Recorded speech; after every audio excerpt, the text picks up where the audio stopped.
ਪਰ ਇਹ ਸਾਡਾ ਇੱਕ ਬੜਾ ਹੀ ਅਹਿਮ ਜੰਗਲ ਆ ਮੱਤੇਵਾੜਾ। ਜਦੋਂ ਉੱਥੇ ਇਹਦੇ ਆਲੇ ਦੁਆਲੇ ਵੱਡੇ ਪ੍ਰੋਜੈਕਟ ਲੱਗਣਗੇ ਜਾਂ ਵੱਡੀਆਂ ਫੈਕਟਰੀਆਂ ਲੱਗਣਗੀਆਂ ਤੇ ਉਹਨਾਂ ਦੀ ਰਹਿੰਦ ਖੂੰਹਦ ਜਾਂ ਉਹਨਾਂ ਦੁਆਰਾ ਜਿਹੜੇ ਕੈਮੀਕਲ ਜਾਂ ਧੂੰਆਂ ਹੋਰ ਪੋਲਿਊਸ਼ਨ ਪੈਦਾ ਕੀਤਾ ਜਾਊਗਾ, ਉਹਦਾ ਅਸਰ ਸਿੱਧੇ ਤੌਰ ਤੇ ਜੰਗਲ ਤੇ ਜੰਗਲੀ ਜੀਵ ਤੇ ਹੋਊਗਾ। ਸਿਮਰਜੀਤ ਸਿੰਘ ਮਾਨ ਸਾਹਿਬ ਨੇ ਇਹ ਕਿਹਾ ਵੀ ਅਸੀਂ 10 ਤਰੀਕ ਨੂੰ ਉੱਥੇ ਇਕੱਠੇ ਹੋਵਾਂਗੇ ਤੇ ਉਸ ਵੇਲੇ ਮੈਨੂੰ ਲੱਗਦਾ ਕਿਉਂਕਿ ਜਦੋਂ ਅੱਗੇ ਆਗੂ ਮਿਲਣਗੇ ਤਾਂ ਪਿੰਡਾਂ ਦੇ ਲੋਕਾਂ ਦੀ ਜਿਹੜੀ ਦਬੀ ਹੋਈ ਗੱਲ ਸੀ ਉਹ ਹੁਣ ਸਾਹਮਣੇ ਆਊ। ਆਮ ਆਦਮੀ ਪਾਰਟੀ ਨੇ ਪਹਿਲਾਂ ਵੀ ਇਸ ਮਸਲੇ ਦਾ ਵਿਰੋਧ ਕੀਤਾ ਸੀ, ਪਰ ਜਦੋਂ ਹੁਣ ਆਪਣੇ ਤੇ ਗੱਲ ਆਈ ਉਹ ਇਸ ਮਸਲੇ ਦਾ ਪੱਖ ਰੱਖ ਰੱਖੀ ਆ। ਇਸ ਦੇ ਵਿੱਚ ਜਿਹੜਾ ਮੁੱਖ ਮੁੱਦਾ ਆਪਣੇ ਮੱਤੇਵਾੜਾ ਜੰਗਲ ਨੂੰ ਬਚਾਉਣਾ ਤੇ ਇਸ ਸੰਬੰਧੀ ਜਿਹੜੇ ਸਰਕਾਰ ਦੀ ਕਾਰਗੁਜ਼ਾਰੀ ਦੇ ਉੱਤੇ ਕਿਤੇ ਨਾ ਕਿਤੇ ਸਵਾਲੀਆ ਚਿੰਨ੍ਹ ਖੜੇ ਹੁੰਦੇ ਨੇ। ਜੇ ਅਸੀਂ ਕਿਸਾਨ ਜਥੇਬੰਦੀਆਂ ਦੇ ਨਾਲ ਜੁੜ ਕੇ ਐਡੇ ਵੱਡੇ ਕਾਨੂੰਨ ਵਾਪਸ ਕਰਾ ਸਕਦੇ ਹਾਂ ਤੇ ਇਹ ਕੋਈ ਵੱਡੀ ਗੱਲ ਨਹੀਂ ਕਿ ਅਸੀਂ ਇਹ ਜੰਗਲ ਨੂੰ ਬਚਾਉਣ ਲਈ ਜੇ ਲਾਮਬੰਦ ਹੋ ਜਾਈਏ ਤੇ ਸਰਕਾਰਾਂ ਨੂੰ ਆਪਣੇ ਫੈਸਲੇ ਵਾਪਸ ਲੈਣੇ ਪੈਣਗੇ। ਪੰਜਾਬੀ ਦੁਨੀਆ ਹਰ ਰੋਜ਼ ਲੈ ਕੇ ਆਉਂਦਾ ਹੈ ਆਪਣੀ ਧਰਤੀ ਨਾਲ ਜੁੜੇ ਲੋਕਾਂ ਲਈ ਇੱਕ ਵਿਲੱਖਣ ਪ੍ਰੋਗਰਾਮ, ਮੇਰੀ ਧਰਤੀ ਮੇਰੇ ਲੋਕ। ਟੀਵੀ ਪੰਜਾਬੀ ਦੁਨੀਆ, ਆਪਣੀ ਬੋਲੀ अपना मान। पंजाब करा की सिफत तेरी शाना दे सब सामान तेरे, जल पौन तेरा हरियाल तेरी दरिया पर्वत मैदान तेरे। ਪੰਜਾਬੀ ਦੁਨੀਆ ਮੇਰੀ ਧਰਤੀ ਮੇਰੇ ਲੋਕ ਪ੍ਰੋਗਰਾਮ ਲੈ ਕੇ ਅਸੀਂ ਤੁਹਾਡੀ ਸੇਵਾ 'ਚ ਹਾਜ਼ਰ ਹੋ ਗਏ ਜੀ। ਮੇਰੇ ਨਾਲ ਹਰ ਹਫਤੇ ਜੁੜਦੇ ਨੇ ਸੈਚਰਡੇ ਵਾਲੇ ਦਿਨ ਮਨਦੀਪ ਖਰੋੜ ਹਰੀ ਪਟਿਆਲਾ ਤੋਂ। ਉਹਨਾਂ ਨਾਲ ਅੱਜ ਅਸੀਂ ਗੱਲਾਂ ਬਾਤਾਂ ਕਰਨੀਆਂ ਨੇ। ਪੰਜਾਬ ਦੇ ਵਿੱਚ ਇਸ ਵੇਲੇ ਮੱਤੇਵਾੜਾ ਵਾਲਾ ਜੰਗਲ ਜਿਹੜਾ ਉਹਨੂੰ ਲੈ ਕੇ ਮੁੱਦਾ ਬਹੁਤ ਗਰਮਾਇਆ ਹੋਇਆ, ਔਰ ਜਿਹੜੇ ਜੰਗਲ ਨੇ ਇਹ ਸਾਡੇ ਜੀਵਨ ਦਾ ਇੱਕ ਧੁਰਾ ਨੇ, ਸਾਡੀ ਜੀਵਨ ਜਾਂਚ ਹੈ ਇੱਕ ਕਿਸਮ ਦੀ। ਇਹਦੇ ਬਿਨਾਂ ਸਾਡੀ ਜ਼ਿੰਦਗੀ ਜਿਹੜੀ ਆ ਬੜੀ ਬੇਅਰਥ ਤੇ ਸੁੰਨੀ ਹੋ ਜਾਂਦੀ ਆ। ਸੋ ਹੌਲੀ ਹੌਲੀ ਸਰਕਾਰਾਂ ਵਿਕਾਸ ਦੇ ਨਾਂ ਤੇ ਸਾਡੇ ਜ਼ਿੰਦਗੀ ਦੇ ਜਿਉਣ ਦੇ ਜਿਹੜੇ ਅਧਿਕਾਰ ਨੇ ਉਹਨਾਂ ਨੂੰ ਖੋ ਰਹੀਆਂ। ਸਾਡਾ ਪਾਣੀ ਖੋਇਆ ਜਾ ਰਿਹਾ, ਸਾਡਾ ਵਾਤਾਵਰਨ ਖੋਇਆ ਜਾ ਰਿਹਾ, ਸਾਡਾ ਫੂਡ, ਸਾਡੀ ਜ਼ਮੀਨ, ਹਰ ਇੱਕ ਚੀਜ਼ ਨੂੰ ਹਥਿਆਉਣ ਲਈ ਹੱਥ ਕੰਡੇ ਵਰਤੇ ਜਾ ਰਹੇ ਆ। ਪੰਜਾਬ ਦੇ ਲੋਕ ਜਿਹੜੇ ਆ ਜਾਗਰੂਕ ਤੇ ਹੈ ਬਾਕੀ ਭਾਰਤ ਨਾਲੋਂ। ਹਾਲਾਂਕਿ ਅਸੀਂ ਦੇਖਦੇ ਹਾਂ ਕਿ ਬਹੁਤ ਸਾਰੇ ਹੋਰ ਸਟੇਟਾਂ ਵਿੱਚ ਵੀ, ਖਾਸ ਕਰਕੇ ਕੁਝ ਇੱਕ ਐਸੀਆਂ ਸਟੇਟਾਂ ਨੇ ਜਿੱਥੇ ਬਹੁਤ ਖਣਿਜ ਪਦਾਰਥ ਨੇ, ਝਾਰਖੰਡ ਵਗੈਰਾ, ਉੱਥੋਂ ਦੇ ਜਿਹੜੇ ਆਦੀਵਾਸੀ ਲੋਕ ਨੇ, ਗਰੀਬ ਲੋਕ ਨੇ, ਉਹਨਾਂ ਨੂੰ ਲਗਾਤਾਰ ਦਬਾਇਆ ਗਿਆ, ਜਿਹਦੇ ਸਿੱਟੇ ਵਜੋਂ ਫਿਰ ਉੱਥੇ ਬਹੁਤ ਸਾਰੀਆਂ ਮੂਵਮੈਂਟ ਚੱਲੀਆਂ। ਅੱਜ ਜਿਹੜੀ ਮਾਓਵਾਦੀ ਮੂਵਮੈਂਟ ਹੈ ਉਹ ਪਿੰਡਾਂ ਦੇ ਪਿੰਡ ਜੰਗਲ ਉਜਾੜਨ ਕਰਕੇ ਹੀ ਪੈਦਾ ਹੋਈ ਆ। ਇਹ ਸਮੱਸਿਆਵਾਂ ਸਰਕਾਰਾਂ ਖੁਦ ਖੜੀਆਂ ਕਰਦੀਆਂ ਨੇ। ਪੰਜਾਬ ਜਿੱਥੇ ਇੱਕ ਚੇਤਨ ਵਰਗ ਲੋਕ ਰਹਿੰਦੇ ਨੇ ਪੰਜਾਬ ਦੇ ਵਿੱਚ, ਉੱਥੇ ਨਾਲ ਦੀ ਨਾਲ ਪੰਜਾਬ ਦਾ ਜਿਹੜਾ ਇਤਿਹਾਸ ਹੈ ਉਹ ਸਾਨੂੰ ਦੱਸਦਾ ਹੈ ਕਿ ਪੰਜਾਬੀ ਠੀਕ ਹੈ ਜਿੰਨਾ ਚਿਰ ਤਾਂ ਬਰਦਾਸ਼ਤ ਦੀ ਹੱਦ ਹੁੰਦੀ ਕਰਦੇ ਆ, ਪਰ ਜਦੋਂ ਹੱਦ ਲੰਘ ਜਾਂਦੀ ਆ ਤੇ ਫੇਰ ਕਿਤੇ ਨਾ ਕਿਤੇ ਖੜੇ ਹੋਣ ਦਾ ਢੰਗ ਤਰੀਕਾ ਵੀ ਆਉਂਦਾ। ਹੁਣੇ ਕਿਸਾਨ ਅੰਦੋਲਨ ਨੂੰ ਲੀਡ ਕਰਕੇ ਪੰਜਾਬੀਆਂ ਨੇ ਆਪਣਾ ਪੁਰਾਣਾ ਸ਼ਾਨਾ ਮੱਤਾ ਇਤਿਹਾਸ ਜਿਹੜਾ ਉਹ ਦੁਹਰਾਇਆ ਸੀਗਾ। ਇਸ ਤੋਂ ਪਹਿਲਾਂ ਦਾ ਇਤਿਹਾਸ ਵੀ ਜੇ ਫਰੋਲੀਏ, ਭਾਵੇਂ ਆਜ਼ਾਦੀ ਦੀ ਜੰਗ ਹੋਵੇ ਤੇ ਚਾਹੇ ਕੋਈ ਹੋਰ ਵੱਡਾ ਕੰਮ ਫੌਜ ਦੇ ਵਿੱਚ ਦੇਸ਼ ਦੀ ਰਾਖੀ ਦਾ ਮਸਲਾ ਹੋਵੇ, ਪੰਜਾਬੀ ਮੋਹਰਲੀਆਂ ਸਫਾਂ 'ਚ ਰਹਿੰਦੇ ਨੇ। ਪਰ ਪੰਜਾਬੀਆਂ ਨਾਲ ਹਮੇਸ਼ਾ ਕਿਸੇ ਨਾ ਕਿਸੇ ਤਰ੍ਹਾਂ ਵਿਤਕਰਾ ਹੁੰਦਾ ਆਇਆ। ਕੇਂਦਰ ਸਰਕਾਰ ਜਿਹੜੀ ਆ ਉਹ ਸੂਬਾ ਸਰਕਾਰਾਂ ਨੂੰ ਟੂਲ ਬਣਾ ਕੇ ਵਰਤਦੀ ਰਹੀ ਤੇ ਮਨ ਪਾਉਂਦੇ ਜਿਹੜੇ ਫੈਸਲੇ ਉਹ ਕਰਾਉਂਦੀ ਰਹੀ। ਕਾਂਗਰਸ ਦੇ ਦੌਰ 'ਚ ਇਹੋ ਕੁਝ ਹੋਇਆ। ਬੀਜੇਪੀ ਅਕਾਲੀਆਂ ਨਾਲ ਸਾਂਝ ਪਾ ਕੇ ਜਿਹੜੀ ਸਟੇਟ ਲੈਵਲ ਦੀ ਸਾਡੀ ਪਾਰਟੀ ਸੀ, ਜਿਹਨੇ ਸਾਡੇ ਅਧਿਕਾਰਾਂ ਦੀ ਰਾਖੀ ਕਰਨੀ ਸੀ, ਉਹਨੂੰ ਆਪਣੇ ਵੱਸ 'ਚ ਕਰਕੇ ਬਹੁਤ ਸਾਰੇ ਐਸੇ ਕੰਮ ਕਰਵਾਏ ਕਿ ਸਾਡਾ ਨਾ ਵਾਤਾਵਰਨ ਬਚਣਾ, ਨਾ ਸਾਡੀ ਧਰਤੀ ਬਚਣੀ ਆ, ਨਾ ਸਾਡਾ ਧਰਮ ਬਚਣਾ ਹੈ, ਨਾ ਸਾਡੀ ਪਗੜੀ ਬਚਣੀ ਹੈ ਜਿਸ ਪਾਸੇ ਨੂੰ ਆਪਾਂ ਤੁਰ ਪਏ ਹਾਂ।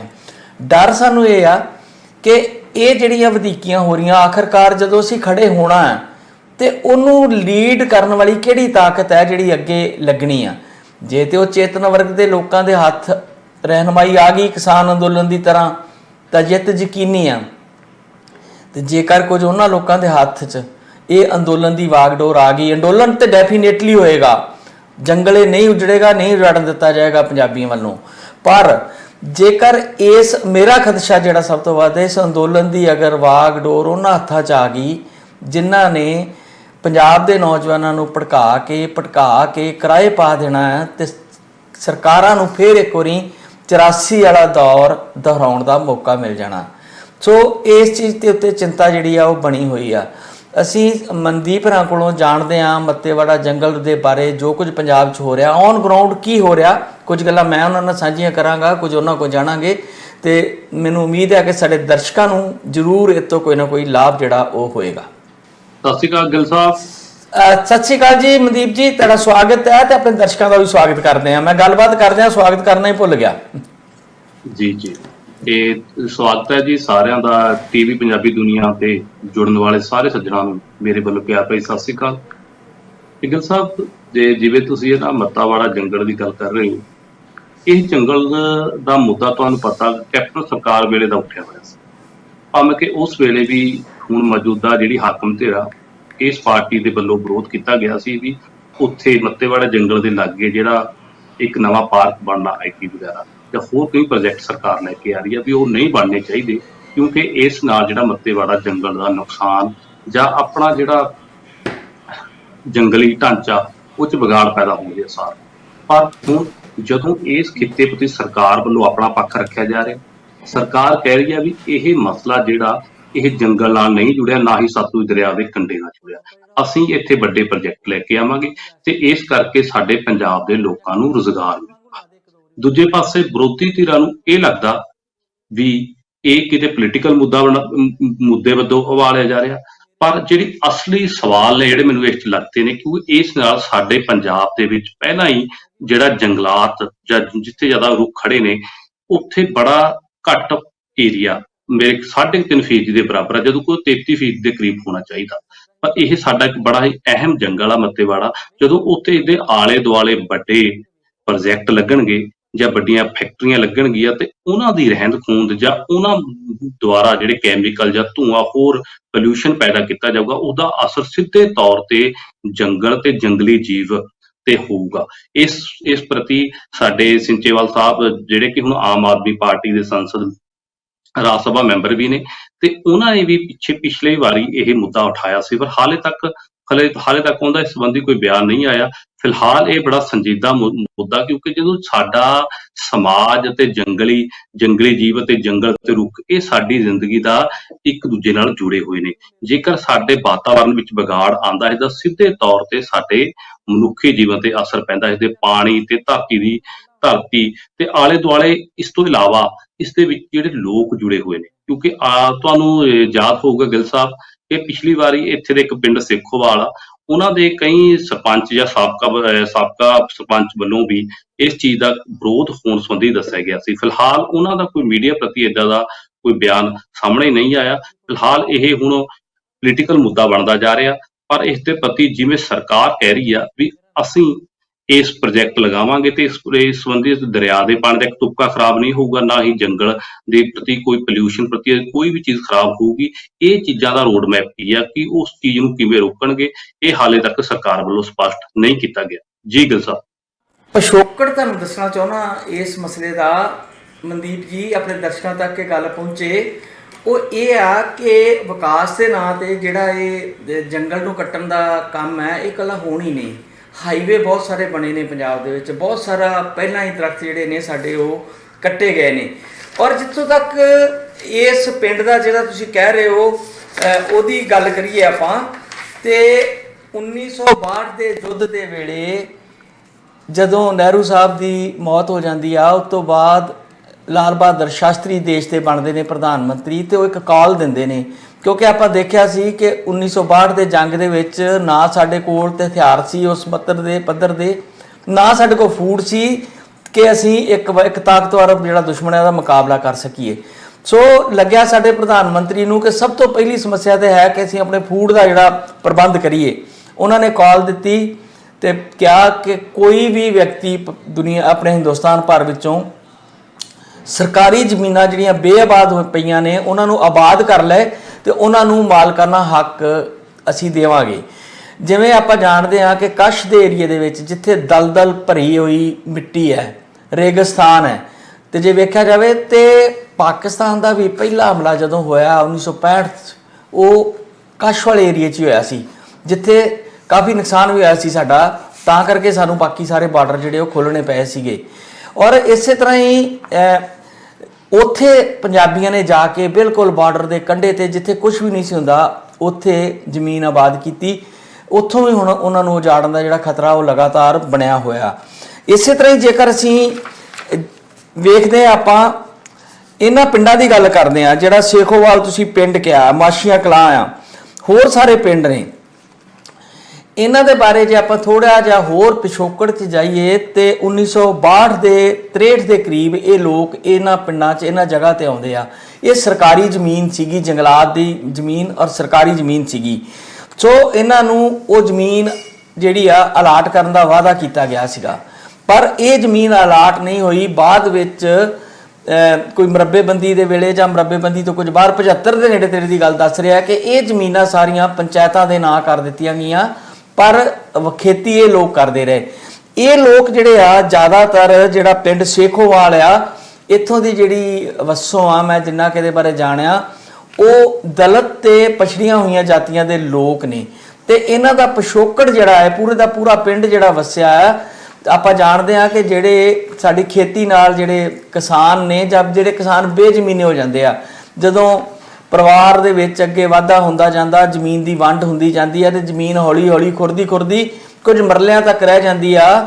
ਖਾਸ ਕਰਕੇ ਮਾਝੇ ਏਰੀਏ 'ਚ ਇਹ ਸਮੱਸਿਆ ਸਭ ਤੋਂ ਪਹਿਲਾਂ ਆਈ ਸੀਗੀ, ਜਿੱਥੇ ਜ਼ਮੀਨਾਂ ਦੀ ਮਾਲਕੀ ਬਹੁਤ ਘੱਟ ਰਹਿ ਗਈ ਔਰ ਇੱਥੋਂ ਦੇ ਲੋਕਾਂ ਨੇ ਯੂਪੀ 'ਚ ਜਾ ਕੇ ਔਰ ਜਿਹਨੂੰ ਤਰਾਈ ਦਾ ਵਾਲਾ ਇਲਾਕਾ ਕਹਿੰਦੇ ਆ, ਉੱਥੇ ਜ਼ਮੀਨਾਂ ਆਬਾਦ ਕੀਤੀਆਂ। ਬਹੁਤ ਸਾਰੇ ਪਿੰਡ ਨੇ, ਕੋਈ 104 ਦੇ ਕਰੀਬ ਪਿੰਡ ਨੇ ਤਰਾਈ ਖੇਤਰ 'ਚ, ਮੈਂ ਉਹ ਵੇਖ ਕੇ ਆਇਆ ਇਲਾਕਾ ਸਾਰਾ, ਜਿੱਥੇ ਪੂਰੇ ਦੇ ਪੂਰੇ ਪਿੰਡ ਪੰਜਾਬ ਦੇ ਨਾਵਾਂ ਵਾਲੇ ਵਸੇ ਹੋਏ, ਜਿਨ੍ਹਾਂ ਦੇ ਵਿੱਚ ਇੱਕ ਵੀ ਉੱਥੋਂ ਦਾ ਸਥਾਨਕ ਵਾਸੀ ਨਹੀਂ ਵਸਦਾ। ਇੱਥੋਂ ਤੱਕ ਕਿ ਉਹਨਾਂ ਪਿੰਡਾਂ ਦੇ ਲਾਗੀ ਜਿਹੜੇ ਸਾਡੇ ਰਵਾਇਤੀ ਪੁਰਾਣੇ ਚੱਲੇ ਆ ਰਹੇ ਨੇ, ਜਿਨ੍ਹਾਂ ਦੇ ਵਿੱਚ ਸਾਂਸੀ ਜਾਤ ਜਿਹੜੇ ਮਰਾਸੀ ਉਸ ਪਿੰਡ ਦੇ ਨਾਈ, ਉਸ ਪਿੰਡ ਦੇ ਝੀਰ, ਜਿਹੜੇ ਕਿ ਇੱਕ ਪੂਰਾ ਸਮਾਜ ਤਾਣਾ ਬਾਣਾ ਸੀਗਾ, ਉਹ ਵੀ ਉਹਨਾਂ ਪਿੰਡਾਂ ਦੇ ਉੱਥੇ ਜਾ ਕੇ ਵਸੇ। ਮੈਂ ਕੁਝ ਪਿੰਡਾਂ ਦੇ ਨਾਮ ਹੀ ਲੈ ਸਕਦਾ ਹਾਂ। ਇਸੇ ਤਰ੍ਹਾਂ ਹੀ ਜਿਹੜਾ ਇਹ ਸੇਖੋਵਾਲ ਪਿੰਡ ਹੈ, ਇਹਦੇ ਵਿੱਚ ਵਧੇਰੇ ਘਰ ਵਸੋਂ ਜਿਹੜੀ ਆ ਉਹ ਦਲਿਤ ਤੇ ਪਛੜੇ ਲੋਕਾਂ ਦੀ ਆ ਔਰ ਇਹ ਲੋਕ ਅੰਮ੍ਰਿਤਸਰ ਜ਼ਿਲ੍ਹੇ ਦੇ ਖਾਨਪੁਰ ਪਿੰਡ ਹੈ, ਬਿਲਕੁਲ ਅੰਮ੍ਰਿਤਸਰ ਦੇ ਨਾਲ, ਜਿੱਥੋਂ ਅੱਜ ਕੱਲ੍ਹ ਵਾਹਗਾ ਬਾਰਡਰ ਨੂੰ ਜੇ ਲੋਕ ਜਾਂਦੇ, ਜਿਨ੍ਹਾਂ ਨੂੰ ਨਹੀਂ ਪਤਾ, ਜਲੰਧਰ ਤੋਂ ਅੰਮ੍ਰਿਤਸਰ ਜਿਹੜੀ ਰੋਡ ਹੈ, ਜਦੋਂ ਅੰਮ੍ਰਿਤਸਰ 'ਚ ਇੰਟਰ ਹੋਣ ਲੱਗਦੇ ਆ, ਉਹ ਬਾਈਪਾਸ ਤੋਂ ਰਾਈਟ ਹੈਂਡ ਟਰਨ, ਬਾਈਪਾਸ ਤੋਂ ਜਿਹੜੀ ਅੱਜ ਕੱਲ੍ਹ ਬਾਈਪਾਸ ਚੱਲਦੀ ਆ, ਉਹਦੇ ਪਿੰਡ ਆਉਂਦਾ ਵੱਲਾ ਤੋਂ ਥੋੜਾ ਪਹਿਲਾਂ ਇੱਕ ਪਿੰਡ ਆਉਂਦਾ ਸੜਕ ਤੋਂ ਥੋੜਾ ਹਟਵਾ, ਖਾਨਪੁਰ। ਔਰ ਉਹ ਖਾਨਪੁਰ ਦੀ ਜ਼ਮੀਨ ਦੇ ਉੱਤੇ ਹੁਣ ਪੂਰੀ ਕਲੋਨੀਆਂ ਵਸ ਚੁੱਕੀਆਂ ਨੇ, ਜਿਹਦੇ 'ਚ ਗ੍ਰੀਨ ਸਿਟੀ ਆ, ਬਹੁਤ ਸਾਰੀਆਂ ਨੇ। ਇੱਥੋਂ ਤੱਕ ਕਿ ਜਿਹੜਾ ਅੰਮ੍ਰਿਤਸਰ ਦਾ ਇੰਟਰੀ ਗੇਟ ਬਣਿਆ ਹੋਇਆ ਉਹ ਵੀ ਖਾਨਪੁਰ ਦੀ ਧਰਤੀ ਤੇ ਹੀ ਬਣਿਆ ਹੋਇਆ। ਇਸ ਪਿੰਡ ਦੇ ਲੋਕਾਂ ਨੇ 1962-63 ਵਿੱਚ ਵੇਖਿਆ ਕਿ ਜਦੋਂ ਸਾਡੀ ਜ਼ਮੀਨ ਦੇ ਉੱਤੇ ਕਲੋਨੀਆਂ ਉਸਰ ਗਈਆਂ, ਸਾਡੇ ਕੋਲ ਖੇਤੀ ਕਰਨ ਜੋਗੀ ਜ਼ਮੀਨ ਨਹੀਂ ਰਹੀ, ਤੇ ਉਹਨਾਂ ਨੇ ਸ਼ਾਸਤਰੀ ਜੀ ਦੀ ਕਾਲ ਦੇ ਉੱਤੇ ਇੱਕ ਐਸੀ ਜਗ੍ਹਾ ਲੱਭੀ ਜਿੱਥੇ ਉਹ ਜ਼ਮੀਨ ਆਬਾਦ ਕਰ ਸਕਦੇ ਸੀ। ਜ਼ਮੀਨਾਂ ਨਾਲ ਮੋਹ ਸਾਡਾ ਪੰਜਾਬੀਆਂ ਦਾ ਜਿਵੇਂ ਹੈ, ਆਪਾਂ ਨੂੰ ਸਾਰੇ ਜਾਣਦੇ ਹਾਂ। ਸੋ ਇਹ ਜ਼ਮੀਨ ਅੱਜ ਤੱਕ ਉਹਨਾਂ ਦੇ ਨਾਂ ਨਹੀਂ ਚੜੀ, ਨਾ ਉਹਨਾਂ ਦੇ ਨਾਂ ਗੁਰਦੌਰੀਆਂ ਹੋਈਆਂ। ਜ਼ਮੀਨ ਪੰਚਾਇਤ ਦੇ ਕੋਲ ਰਹੀ ਤੇ ਪੰਚਾਇਤ ਦੇ ਉੱਤੇ ਦਬਾਅ ਪਾ ਕੇ, ਪੰਚਾਇਤ ਦੇ ਉੱਤੇ ਕੁਝ ਮਤੇ ਪਵਾ ਕੇ ਸਰਕਾਰਾਂ ਜਿਹੜੀਆਂ ਨੇ ਹਮੇਸ਼ਾ ਇਹ ਕੰਮ ਕਰਦੀਆਂ ਰਹਿੰਦੀਆਂ ਨੇ ਕਿ ਉਹ ਜ਼ਮੀਨ ਨੂੰ ਕਿਸੇ ਤਰ੍ਹਾਂ ਕਾਬੂ ਕਰ ਲਿਆ ਜਾਵੇ। ਸੋ ਇਹ ਤੇ ਥੋੜਾ ਜਿਹਾ ਇਤਿਹਾਸ ਪਿਛੋਕੜ ਮੈਂ ਜਾਣਦਾ ਸੀ। ਹੁਣ ਮਨਦੀਪ ਹੋਰਾਂ ਕੋਲ ਗੱਲਾਂ ਜਾਣਦੇ ਆ, ਫਿਰ ਆਪਾਂ ਹੋਰ ਇਹਦੇ ਉੱਤੇ ਵਿਸਥਾਰ ਵਿੱਚ ਕਰਾਂਗੇ ਚਰਚਾ। ਗਿੱਲ ਸਾਹਿਬ, ਤੁਸੀਂ ਹਨਾ ਬੜਾ ਵਿਸਥਾਰ ਨਾਲ ਦੱਸਦੇ ਇਸ ਸੰਬੰਧੀ ਵੀ ਤਾਂ ਪਿਛੋਕੜ ਕੀ ਸੀ, ਪਰ ਹੁਣ ਮੌਜੂਦਾ ਹਾਲਾਤ ਜਿਵੇਂ ਕਿ ਮੁੱਖ ਮੰਤਰੀ ਸਾਹਿਬ ਨੇ ਬਿਆਨ ਦਿੱਤਾ ਵੀ ਜਿੰਨੀਆਂ ਵੀ ਉੱਥੇ ਆਲੇ ਦੁਆਲੇ ਦੇ ਪਿੰਡ ਸੀ, ਉਹਨਾਂ ਦੀ ਸਹਿਮਤੀ ਨਾਲ ਅਸੀਂ ਉਹਨਾਂ ਤੋਂ ਜ਼ਮੀਨਾਂ PWD ਦੇ ਜਾਂਦੇ ਨਾਂ ਤੇ ਕਰਵਾਈਆਂ ਨੇ, ਪਰ ਹਾਲੇ ਤੱਕ ਇਸ ਸੰਬੰਧੀ ਕਿਸੇ ਸਰਪੰਚ ਦਾ ਜਾਂ ਇਦਾਂ ਦਾ ਕੋਈ ਬਿਆਨ ਨਹੀਂ ਆਇਆ ਵੀ ਸਰਕਾਰ ਨੇ ਸਾਨੂੰ ਦਬਾਅ ਪਾਇਆ ਹਾਲੇ ਤੱਕ। ਪਰ ਜਦੋਂ ਇਹ ਮਸਲਾ ਦਿਨੋ ਦਿਨ ਪਿੰਡਾਂ ਦੇ ਨਾਲ ਜੁੜਿਆ ਹੋਇਆ ਤੇ ਪਿੰਡਾਂ ਦੇ ਕਈ ਲੋਕਾਂ ਨੇ ਅੰਦਰ ਖਾਤੇ, ਤੁਸੀਂ ਇਹ ਗੱਲ ਸਹੀ ਕਹੀ ਵੀ ਪਿੰਡਾਂ ਦੇ ਵਿੱਚ ਅੰਦਰ ਖਾਤੇ ਗੱਲ ਹੋਈ ਵੀ ਅਸੀਂ ਜ਼ਮੀਨਾਂ ਇਹ ਬੜੇ ਤਰੀਕੇ ਨਾਲ ਆਬਾਦ ਕੀਤੀਆਂ ਸੀ, ਸਾਡੀ ਰੋਟੀ ਦਾ ਮਸਲਾ ਇਸ ਨਾਲ ਜੁੜਿਆ ਹੋਇਆ। ਪਰ ਇਹ ਗੱਲਾਂ ਮੈਨੂੰ ਲੱਗਦਾ ਪਿੰਡਾਂ ਤੱਕ ਹੀ ਹਜੇ ਫਸੀਆਂ ਰਹਿ ਗਈਆਂ, ਇਹ ਕੋਈ ਵੱਡੇ ਪੱਧਰ ਤੇ ਉੱਪਰ ਕੇ ਸਾਹਮਣੇ ਨਹੀਂ ਆਇਆ। ਪਰ ਹੁਣ ਜਦੋਂ ਸਿਮਰਜੀਤ ਸਿੰਘ ਮਾਨ ਸਾਹਿਬ ਨੇ ਇਹ ਕਿਹਾ ਵੀ ਅਸੀਂ 10 ਤਰੀਕ ਨੂੰ ਉੱਥੇ ਇਕੱਠੇ ਹੋਵਾਂਗੇ, ਤੇ ਉਸ ਵੇਲੇ ਮੈਨੂੰ ਲੱਗਦਾ ਕਿਉਂਕਿ ਜਦੋਂ ਅੱਗੇ ਆਗੂ ਮਿਲਣਗੇ ਤਾਂ ਪਿੰਡਾਂ ਦੇ ਲੋਕਾਂ ਦੀ ਜਿਹੜੀ ਦਬੀ ਹੋਈ ਗੱਲ ਸੀ ਉਹ ਹੁਣ ਸਾਹਮਣੇ ਆਊਗੀ। ਪਰ ਦੂਜੀ ਗੱਲ ਇਹ ਵੀ ਹੈ ਗਿੱਲ ਸਾਹਿਬ ਇਸ ਦੇ ਵਿੱਚ ਵੀ ਜਿਹੜੀ ਮੱਤੇਵਾੜਾ ਜੰਗਲ 2300 ਦੇ ਕਰੀਬ ਸਾਰਾ ਰਕਬਾ, ਤੇ ਇਹ ਰਕਬਾ 1000 ਏਕੜ ਦੇ ਕਰੀਬ ਅਲੱਗ ਆ। ਇਸ ਦੇ ਵਿੱਚ ਸਰਕਾਰ ਇਹ ਕਹਿ ਰਹੀ ਆ ਵੀ ਇਸ ਦਾ ਜੰਗਲ ਤੇ ਦਰਿਆ ਨਾਲ ਨਹੀਂ ਕੋਈ ਤਾਲਮੇਲ। ਪਰ ਹੈਰਾਨੀ ਦੀ ਗੱਲ ਤਾਂ ਇਹ ਆ ਵੀ ਜਦੋਂ ਜੰਗਲ ਦੇ ਕਿਨਾਰੇ ਅਤੇ ਦਰਿਆ ਦੇ ਕਿਨਾਰੇ ਜਦੋਂ ਫੈਕਟਰੀਆਂ ਲੱਗਣਗੀਆਂ ਤਾਂ ਉਸ ਦਾ ਜਿਹੜੇ ਮਾੜੇ ਪ੍ਰਭਾਵ ਨੇ ਉਸ ਤੋਂ ਸੁਭਾਵਿਕ ਹੋਣਗੇ। ਪਰ ਇੱਕ ਪਾਸੇ ਆਮ ਸਰਕਾਰ ਵੱਲੋਂ ਇਹ ਵੀ ਕਿਹਾ ਜਾ ਰਿਹਾ ਵੀ ਅਸੀਂ ਜਿਹੜੇ ਇੱਥੇ ਪ੍ਰੋਜੈਕਟ ਲੱਗਣਗੇ ਉੱਥੇ ਰਹਿਣ ਵਾਲੇ ਪਿੰਡਾਂ ਦੇ ਜਿਹੜੇ ਲੋਕ ਨੇ ਉਹਨਾਂ ਨੂੰ ਇੱਥੇ ਇੱਕ ਰਾਖਵੇ ਕਰਨ ਵਜੋਂ ਨੌਕਰੀਆਂ ਦਿੱਤੀਆਂ ਜਾਣਗੀਆਂ, ਕਿਉਂਕਿ ਉਹਨੇ ਕਿਹਾ ਵੀ ਹੁਣ ਇਹ ਕਰੋਨਾ ਕਾਲ ਤੋਂ ਬਾਅਦੋਂ ਹੁਣ ਪੰਜਾਬ ਦੇ ਵਿੱਚ ਬੇਰੁਜ਼ਗਾਰੀ ਦੀ ਦਰ ਲਗਾਤਾਰ ਵੱਧਦੀ ਜਾ ਰਹੀ, ਕਿਉਂਕਿ 33 ਤੋਂ ਮੇਰੇ ਖਿਆਲ 50% ਦੇ ਕਰੀਬ ਤਾਂ ਲੋਕੀ ਵਿਦੇਸ਼ਾਂ ਵੱਲ ਨੂੰ ਨੌਜਵਾਨ ਪੀੜ੍ਹੀ ਲਗਭਗ ਪਿਛਲੇ ਸਾਲਾਂ ਤੋਂ ਲਗਾਤਾਰ ਜਾ ਰਹੀ ਆ। ਇਸ ਸੰਬੰਧੀ ਜਦੋਂ ਸਰਕਾਰਾਂ ਨੇ ਇਹ ਤੁਹਾਨੂੰ ਯਾਦ ਹੋਊਗਾ ਗਿੱਲ ਸਾਹਿਬ ਵੀ ਆਮ ਆਦਮੀ ਪਾਰਟੀ ਨੇ ਪਹਿਲਾਂ ਵੀ ਇਸ ਮਸਲੇ ਦਾ ਵਿਰੋਧ ਕੀਤਾ ਸੀ, ਪਰ ਜਦੋਂ ਹੁਣ ਆਪਣੇ ਤੇ ਗੱਲ ਆਈ ਉਹ ਇਸ ਮਸਲੇ ਦਾ ਪੱਖ ਰੱਖ ਰੱਖੀ ਆ। ਇਸ ਦੇ ਵਿੱਚ ਜਿਹੜਾ ਮੁੱਖ ਮੁੱਦਾ ਆਪਣੇ ਮੱਤੇਵਾੜਾ ਜੰਗਲ ਨੂੰ ਬਚਾਉਣਾ ਤੇ ਇਸ ਸੰਬੰਧੀ ਜਿਹੜੇ ਸਰਕਾਰ ਦੀ ਕਾਰਗੁਜ਼ਾਰੀ ਦੇ ਉੱਤੇ ਕਿਤੇ ਨਾ ਕਿਤੇ ਸਵਾਲੀਆ ਚਿੰਨ੍ਹ ਖੜੇ ਹੁੰਦੇ ਨੇ। ਕਿਤੇ ਇਹ ਡਿਵੈਲਪਮੈਂਟ ਦੇ ਨਾਂ ਤੇ ਉੱਤੇ ਸਾਡੇ ਜਿਹੜੇ ਜੰਗਲਾਂ ਤੇ ਹਮਲਾ ਨਹੀਂ, ਜਾਂ ਫਿਰ ਜਿਹੜੇ ਇਹਨਾਂ ਨਾਲ ਲੋਕੀ ਜੁੜੇ ਹੋਏ ਸੀ ਉਹਨਾਂ ਤੇ ਹਮਲਾ ਤਾਂ ਨਹੀਂ। ਤੇ ਗਿੱਲ ਸਾਹਿਬ ਤੁਹਾਡੇ ਇੱਕ ਹੋਰ ਯਾਦ ਹੋਊਗਾ ਵੀ 2018 ਦੇ ਵਿੱਚ ਇੱਕ ਸ਼ੂਗਰ ਮਿਲ ਵੱਲੋਂ ਹੈ ਨਾ ਬਿਆਸ ਦਰਿਆ ਦੇ ਵਿੱਚ ਇੱਕ ਕੈਮੀਕਲ ਵਾਲਾ ਪਾਣੀ ਛੱਡ ਦਿੱਤਾ ਗਿਆ ਸੀ। ਉਸ ਵੇਲੇ ਲੱਖਾਂ ਦੀ ਤਾਦਾਦ ਦੇ ਵਿੱਚ ਜਿਹੜੇ ਕਿ ਜਲ ਜੀਵ ਤੇ ਮੱਛੀਆਂ ਦੀ ਮੌਤ ਹੋ ਗਈ ਸੀ। ਜੇ ਕੋਈ ਅਜਿਹੀ ਘਟਨਾ ਸੰਬੰਧੀ ਕੀ ਸਰਕਾਰ ਕੁਝ ਕਰੂਗੀ? ਜਿਹੜਾ ਜੇ ਇੱਥੇ ਵੱਡੀਆਂ ਫੈਕਟਰੀਆਂ ਲੱਗਣੀਆਂ ਕੁਝ ਵੀ ਲੱਗੂਗਾ ਉਹਦਾ ਜਿਹੜੀ ਰਹਿੰਦ ਖੂੰਹਦ ਆ ਉਹਨੂੰ ਉਹਦੇ ਰੋਕਣ ਲਈ ਕੀ ਹੋਊਗਾ? ਕਿਉਂਕਿ ਦਰਿਆ ਦੇ ਕਿਨਾਰੇ ਸਾਰਾ ਕੁਝ ਹੋਣ ਦੇ ਬਾਵਜੂਦ ਇਹ ਗੱਲਾਂ ਸਿਰਫ ਕਹਿਣ ਤੱਕ ਨਹੀਂ, ਕਿਉਂਕਿ ਜਦੋਂ ਫੈਕਟਰੀਆਂ ਵਗੈਰਾ ਹੋਂਦ ਵਿੱਚ ਆ ਜਾਣਗੀਆਂ ਤਾਂ ਉਹਨੂੰ ਪ੍ਰਦੂਸ਼ਣ ਨੂੰ ਕਿਵੇਂ ਰੋਕਿਆ ਜਾਊਗਾ ਇਸ ਸੰਬੰਧੀ ਕੋਈ ਸਪਸ਼ਟ ਨਹੀਂ ਹੋ ਰਿਹਾ। ਫਿਲਹਾਲ ਇਹ ਇਸ ਵਿੱਚ ਕੋਈ ਦੋ ਰਾਏ ਨਹੀਂ। ਜਦੋਂ ਕਿਤੇ ਵੀ ਕੋਈ ਫੈਕਟਰੀ ਵਗੈਰਾ ਹੋਊਗੀ ਉੱਥੇ ਵੱਡੇ ਪੱਧਰ ਤੇ ਪੋਲਿਊਸ਼ਨ ਹੋਊਗਾ ਹੀ ਹੋਊਗਾ। ਫਿਲਹਾਲ ਇਹ ਆਪਾਂ ਨੂੰ ਮੌਕਾ ਦੱਸੂਗਾ ਵੀ ਸਰਕਾਰ ਇਸ ਮਸਲੇ ਦਾ ਕੋਈ ਸੰਜੀਦਾ ਹੱਲ ਕਰਦੀ ਆ ਜਾਂ ਫਿਰ ਆਪਸੀ ਧਿਰਾਂ ਦੇ ਵਿੱਚ ਜਦੋਜਹਿਦ ਜਾਰੀ ਰਹਿੰਦੀ। ਜੀ ਗਿੱਲ ਸਾਹਿਬ। ਮਨਦੀਪ ਜੀ, ਆਪਾਂ ਥੋੜਾ ਜਿਹਾ ਇਹਦਾ ਹੋਰ ਜਿਹੜੇ ਅੰਕੜੇ ਆ ਉਹਨਾਂ ਨੂੰ ਧਿਆਨ ਨਾਲ ਵਾਚ ਲਈਏ। ਥੋੜੇ ਜਿਹੇ ਅੰਕੜੇ ਮੇਰੇ ਕੋਲ ਹੋਰ ਵੀ ਹੈ ਨੇ ਜਿੱਤੇ ਆਪਾਂ ਗੱਲ ਕਰਨੀ ਚਾਹ ਰਹੇ ਹਾਂ। ਉਹ ਇਸ ਤਰ੍ਹਾਂ ਆ ਕਿ ਜਿਹੜੀ ਇਹ ਜ਼ਮੀਨ 927 ਏਕੜ ਸਰਕਾਰ ਅਕਵਾਇਰ ਕਰ ਚੁੱਕੀ ਆ, ਜਿਵੇਂ ਤੁਸੀਂ ਦੱਸਿਆ ਕਿ ਇੱਕ ਪਾਸੇ ਜੰਗਲ ਹੈ ਤੇ ਦੂਜੇ ਪਾਸੇ ਪਾਣੀ ਦਾ ਸਰੋਤ ਹੈ ਸਾਡਾ ਸਤਲੁਜ। ਬੁੱਢਾ ਨਾਲਾ ਇੰਡਸਟਰੀ ਜਦੋਂ ਡਿਵੈਲਪ ਹੁੰਦੀ ਆ ਲੁਧਿਆਣੇ ਦੀ, ਜਿਹਨੂੰ ਅਸੀਂ ਕਦੀ ਮਾਨਚੈਸਟਰ ਕਹਿੰਦੇ ਹੁੰਦੇ ਸੀ ਪੰਜਾਬ ਦਾ, ਉਹਨੇ ਸਾਡਾ ਜਿੰਨਾ ਨੁਕਸਾਨ ਕਰਤਾ ਸਾਡੇ ਵਾਤਾਵਰਨ ਦਾ, ਤੇ ਇੱਕ ਚੰਗੇ ਭਲੇ ਬੁੱਢੇ ਦਰਿਆ ਨੂੰ ਇੱਕ ਗੰਦੇ ਨਾਲੇ ਦੇ ਵਿੱਚ ਬਦਲ ਦਿੱਤਾ ਸੀਗਾ। ਹੁਣ ਸਤਲੁਜ ਦਰਿਆ ਦੀ ਵਾਰੀ ਆ। ਕੀ ਕਾਰਨ ਆ ਕਿ ਦਰਿਆ ਦੇ ਕੰਢੇ ਤੇ ਇਹ ਇੰਡਸਟਰੀਆਂ ਲੱਗਦੀਆਂ? ਪੰਜਾਬ ਦੇ ਵਿੱਚ ਕੋਈ ਹੋਰ ਜਗ੍ਹਾ ਨਹੀਂ ਲੱਭੀ ਜਾ ਸਕਦੀ? ਜੰਗਲ ਵਾਲੀ ਭੂਮੀ ਨੂੰ ਛੱਡ ਕੇ ਕੋਈ ਹੋਰ ਜਗ੍ਹਾ ਨਹੀਂ ਸੀ ਲੱਭੀ ਜਾ ਸਕਦੀ? ਇਹਦੇ ਤੋਂ ਸਾਨੂੰ ਸਾਫ਼ ਜ਼ਾਹਰ ਹੁੰਦਾ ਹੈ ਕਿ ਸਰਕਾਰਾਂ ਜਿਹੜੀਆਂ ਨੇ, ਇੱਕ ਤੇ ਉੱਥੇ ਜਿਹੜੇ ਗਰੀਬ ਤੇ ਦਲਿਤ ਤੇ ਪਛੜੇ ਵਰਗ ਦੇ ਥੋੜੇ ਮਾਲਕੀ ਵੀ ਨਹੀਂ ਉਹਨਾਂ ਵਿਚਾਰਿਆਂ ਕੋਲ, ਮਾਲਕੀ ਦਾ ਵਾਅਦਾ ਕੀਤਾ ਜਾ ਰਿਹਾ ਹੈ ਕਿ ਤੁਹਾਨੂੰ ਘਰ ਬਣਾ ਕੇ ਦਾਂਗੇ, 2 ਕਮਰਿਆਂ ਦਾ ਇੱਕ ਘਰ ਹੋਊਗਾ, ਉਹਦੇ ਅੱਗੇ ਬਰਾਂਡਾ ਵੀ ਪਾ ਦਾਂਗੇ ਤੇ ਉਹ ਜਗ੍ਹਾ ਦੀ ਤੁਹਾਨੂੰ ਮਾਲਕੀ ਦੇਵਾਂਗੇ। ਉੱਥੇ ਜੇ ਕਿਸੇ ਕੋ ਮਾਲਕੀ ਹੈ ਵੀ ਇੰਨੇ ਸਾਲਾਂ ਦੀ ਮਿਹਨਤ ਤੋਂ ਬਾਅਦ, ਕਿਸੇ ਕੋ 4 ਕਨਾਲ ਕਿਸੇ ਕੋ 3 ਕਨਾਲ ਜਗ੍ਹਾ ਹੈ ਜਿਹੜੀ ਉਹਨਾਂ ਨੇ ਕਿਤੋਂ ਖਰੀਦੀ ਹੋਏਗੀ। ਬਾਕੀ ਸਾਰੀ ਦੀ ਸਾਰੀ ਜ਼ਮੀਨ ਜਿਹੜੀ ਆ ਇਹ ਪੰਚਾਇਤ ਦੀ ਆ। ਤੇ ਤੁਸੀਂ ਕਹਿ ਰਹੇ ਸੀ ਕਿ 2 ਗੱਲਾਂ ਦਾ ਮੈਂ ਤੁਹਾਨੂੰ ਥੋੜਾ ਜਿਹਾ ਇੱਥੇ ਕਰੈਕਸ਼ਨ ਕਰ ਦਿਆਂ। ਇੱਕ ਤਾਂ ਇਹ ਆ ਕਿ ਪਿੰਡ ਦੇ ਲੋਕਾਂ ਵੱਲੋਂ, ਬਹੁਤ ਪਿੰਡ ਦੇ ਹੀ ਨਹੀਂ ਇਸ ਇਲਾਕੇ ਦੇ ਲੋਕਾਂ ਵੱਲੋਂ ਵਿਰੋਧ ਕੀਤਾ ਜਾ ਰਿਹਾ, ਕਿਉਂਕਿ ਜ਼ਮੀਨ ਉਹਨਾਂ ਦੇ ਨਾਂ ਨਹੀਂ ਆ। ਪੰਚਾਇਤ ਜਿਹੜੀ ਆ ਉਹ ਪ੍ਰੈਸ਼ਰ ਥੱਲੇ ਹੁੰਦੀ ਹਮੇਸ਼ਾ, BDO DDPO ਅਫਸਰਾਂ ਦੇ, ਤੇ ਉਹਨਾਂ ਨੂੰ ਦਬਾ ਕੇ ਮਤੇ ਕਰਵਾ ਲਏ ਜਾਂਦੇ ਆ। ਉੱਥੋਂ ਦੇ ਲੋਕਾਂ ਨੇ ਲਗਾਤਾਰ ਇਹਦੇ ਲਈ ਲੜਾਈ ਲੜੀ ਆ ਔਰ ਅੱਜ ਵੀ ਅਦਾਲਤਾਂ ਵਿੱਚ ਉਹਨਾਂ ਦੇ ਮੁਕੱਦਮੇ ਚੱਲ ਰਹੇ ਆ।